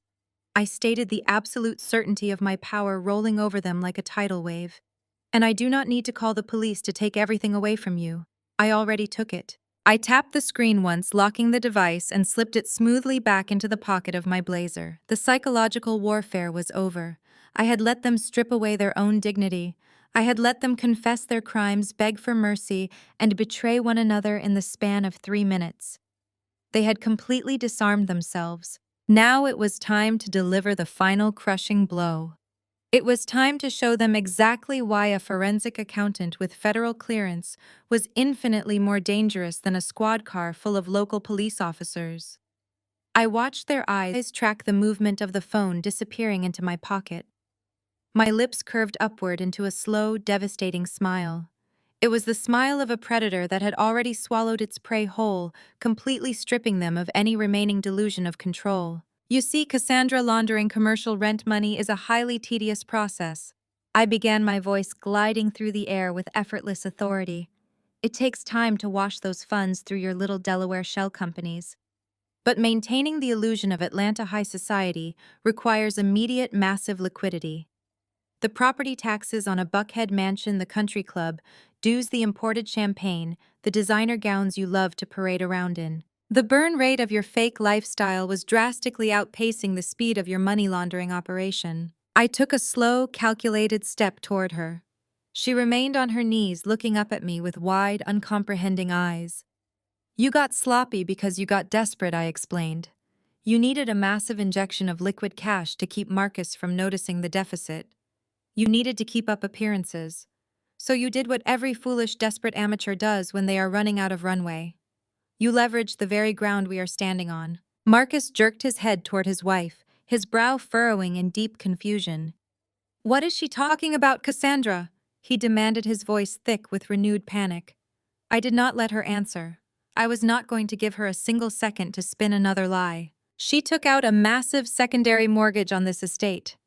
"Marcus," I stated cleanly, dropping the financial guillotine right on his chest. 14 months ago, Cassandra secretly leveraged the entire equity of this property. She signed the paperwork using the exact same forged power of attorney she used to steal my mother's commercial buildings.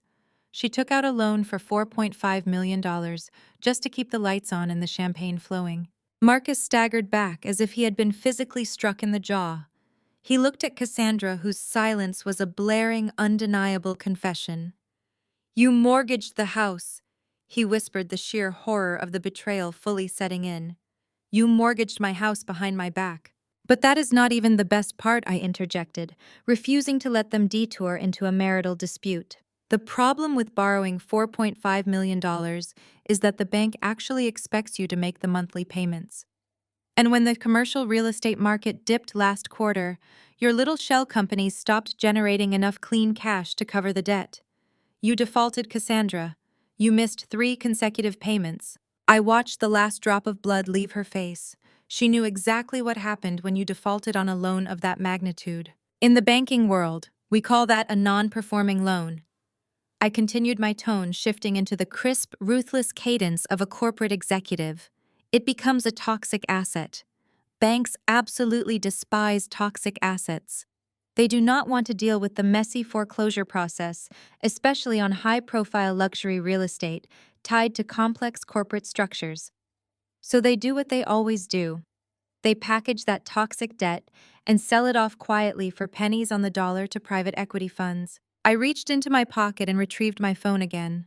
I did not unlock it. I just tapped the dark screen against my palm in a rhythmic, taunting beat. "What you failed to realize, Cassandra, is that I am not just a federal auditor. For the past 2 years, I have also served as the managing director of distressed assets for Vanguard Capital Partners, a highly aggressive, highly capitalized private equity firm located right here in Atlanta." The words hung in the air, heavy and fatal.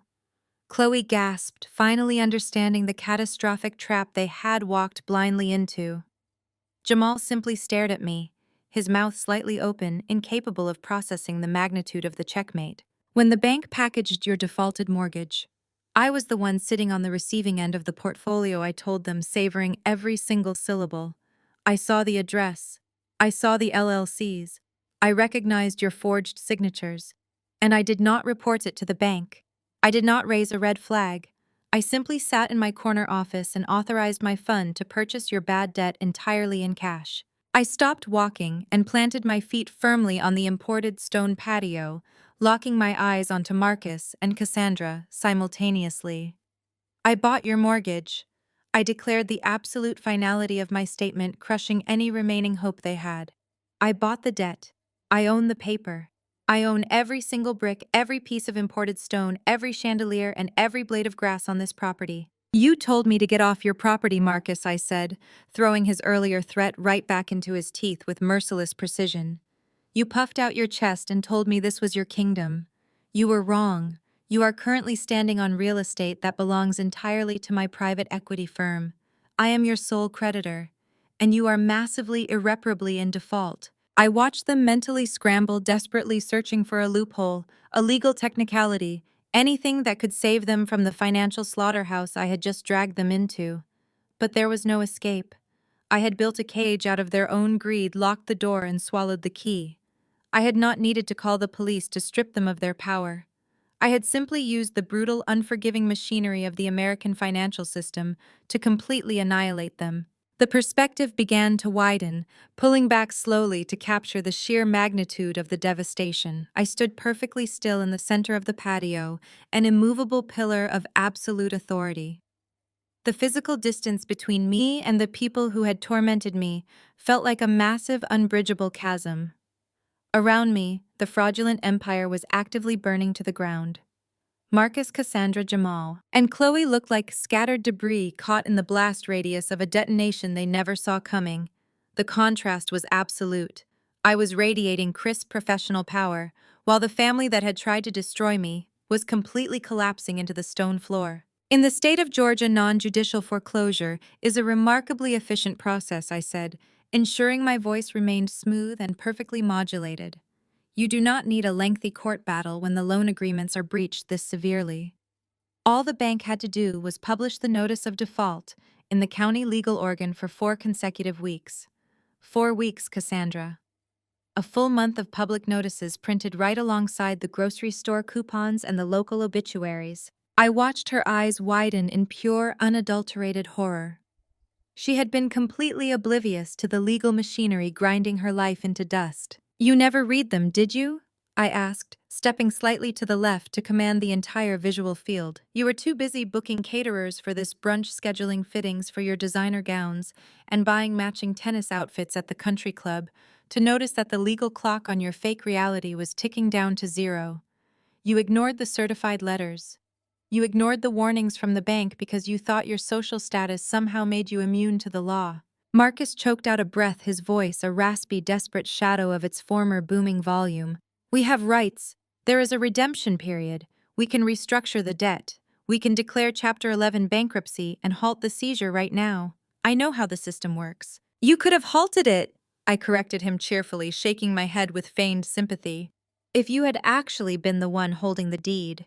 But you were not paying attention to the mailbox, Marcus. You let your wife manage the mail just like you let her manage your dying wife's medication. The final notice of foreclosure was delivered via certified mail 30 days ago. The auction occurred last Tuesday morning on the front steps of the Fulton County Courthouse. Vanguard Capital Partners was the highest and only bidder. The transaction cleared. The deed was officially recorded, stamped, and legally transferred. I took a slow, deep breath, tasting the absolute, undisputed victory in the warm afternoon air. I locked my eyes onto my father. His broad chest was heaving, his face slick with a cold, terrified sweat. The alpha male patriarch was completely gone, replaced by a broken, aging contractor who suddenly realized he had absolutely nothing to his name. You looked me in the eye 20 minutes ago and told me to get off your property, I said, my voice dropping to a low, lethal timbre that left absolutely no room for negotiation. You puffed out your chest, pointed at those iron gates, and told me to pack up my briefcase, walk out of your life, and never show my face here again. You told me I was dead to you.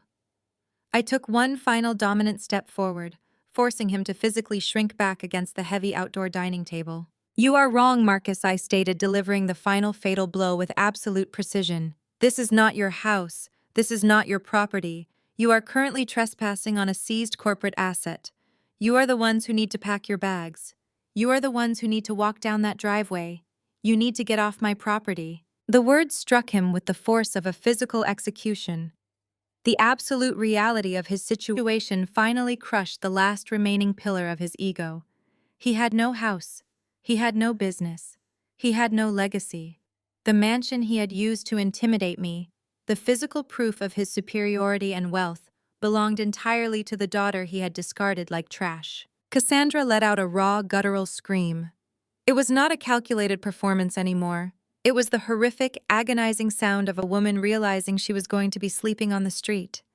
She scrambled forward on her hands and knees, the expensive fabric of her emerald gown tearing against the rough stone patio. She reached out, trying to grab the hem of my tailored trousers, her face contorted in sheer naked terror. Nia, please, Cassandra begged, her voice scraping violently against her throat. I have nowhere to go. We have no money left. The accounts are completely frozen. You cannot just throw us out into the street. We are your family. Please have some mercy. Do not do this to us. I looked down at her grasping hands and took a smooth, deliberate step back, refusing to let her touch me. Mercy, I repeated, tasting the bitter irony of the word. Did you show my mother mercy when you increased her fentanyl dosage so you could forge her signature on those commercial deeds? Did you show me mercy when you packed my belongings into trash bags and threw me out of my own childhood home because I was an inconvenient reminder of the woman you replaced? I shifted my gaze to Chloe and Jamal. They were clinging to each other near the ice sculpture, completely paralyzed by the fallout. They had just realized that their luxury cars, their designer clothes, and their entire identity were tied to the equity of this house. The foreclosure meant their credit lines would be instantly severed. They were going to wake up tomorrow morning with absolutely nothing, stripped of the fake mogul personas they had paraded around Atlanta. Yao built a fantasy world using stolen bricks. I told the four of them, my voice echoing across the empty, devastated garden. And now the landlord is here to collect the rent. Your lease is officially terminated. You have exactly 1 hour to gather whatever personal items you can carry in your hands. After that, the locks are being changed and anyone left inside will be arrested for criminal trespassing. Before Marcus could even process the reality of that 1 hour ultimatum, a new sound sliced through the heavy atmosphere of the patio. It started as a faint, high-pitched wail echoing over the tops of the massive oak trees lining the wealthy Buckhead neighborhood. Within seconds, the sound multiplied. It was not a single siren. It was a coordinated, shrieking chorus of emergency vehicles moving rapidly down the main avenue, completely shattering the quiet Sunday afternoon. Marcus jerked his head toward the front of the estate. The color that had completely drained from his face suddenly rushed back in a flush of desperate, delusional hope. He actually thought he was being rescued. He thought one of his wealthy friends who had fled the party had called the local Fulton County Police to report a disturbance. He puffed out his chest, attempting to pull the tattered shreds of his patriarchal authority back together. "You hear that?" Marcus demanded, pointing a thick, trembling finger toward the iron gates. "Your little extortion scheme is over. The authorities are here. You are going to leave this property in handcuffs." Cassandra stopped sobbing for a fraction of a second, wiping her ruined mascara as she looked desperately toward the driveway. Chloe and Jamal took a hesitant step forward, clinging to the false promise of salvation. They honestly believed the local police would roll up, recognize the great construction mogul Marcus, and arrest the rogue daughter for trespassing. I did not move a single muscle. I stood firmly in the center of the patio and let them cling to their pathetic lifeline for 5 full seconds. I let them savor the sweet, fleeting illusion of safety before I completely severed it. "You really think the local police deploy a 12-car tactical convoy for a trespassing dispute?" I asked, my voice gliding over the deafening wail of the approaching sirens. I tilted my head, watching the delusion slowly melt right off my father's face. "The Fulton County Police do not care about family arguments, Marcus.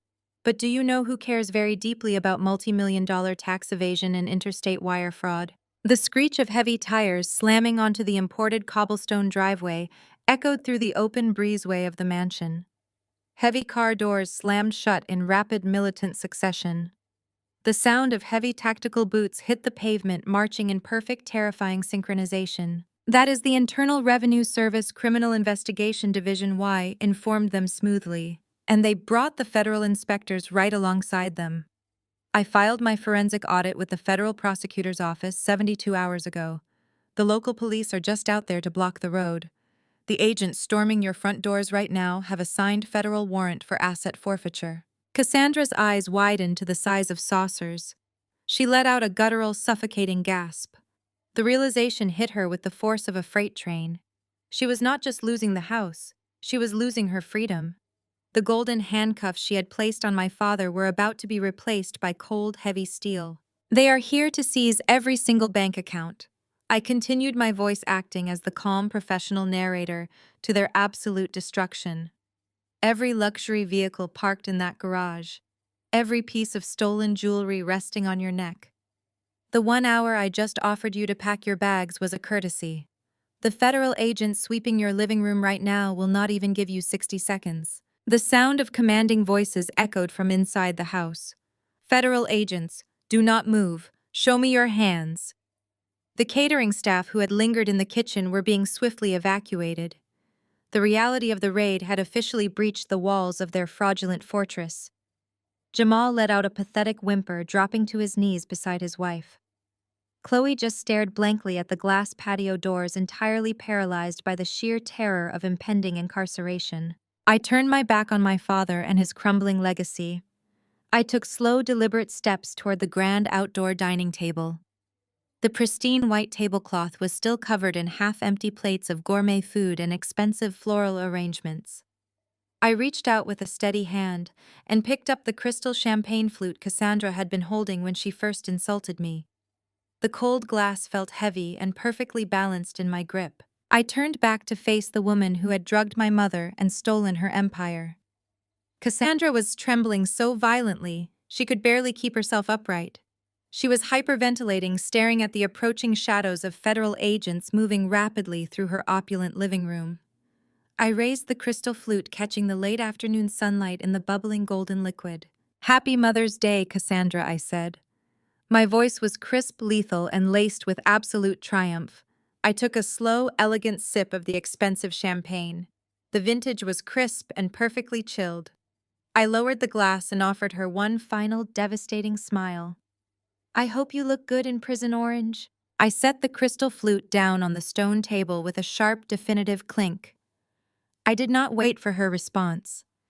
I did not need to hear her beg or scream or try to bargain with the federal agents who were now pushing open the glass patio doors. The execution was complete.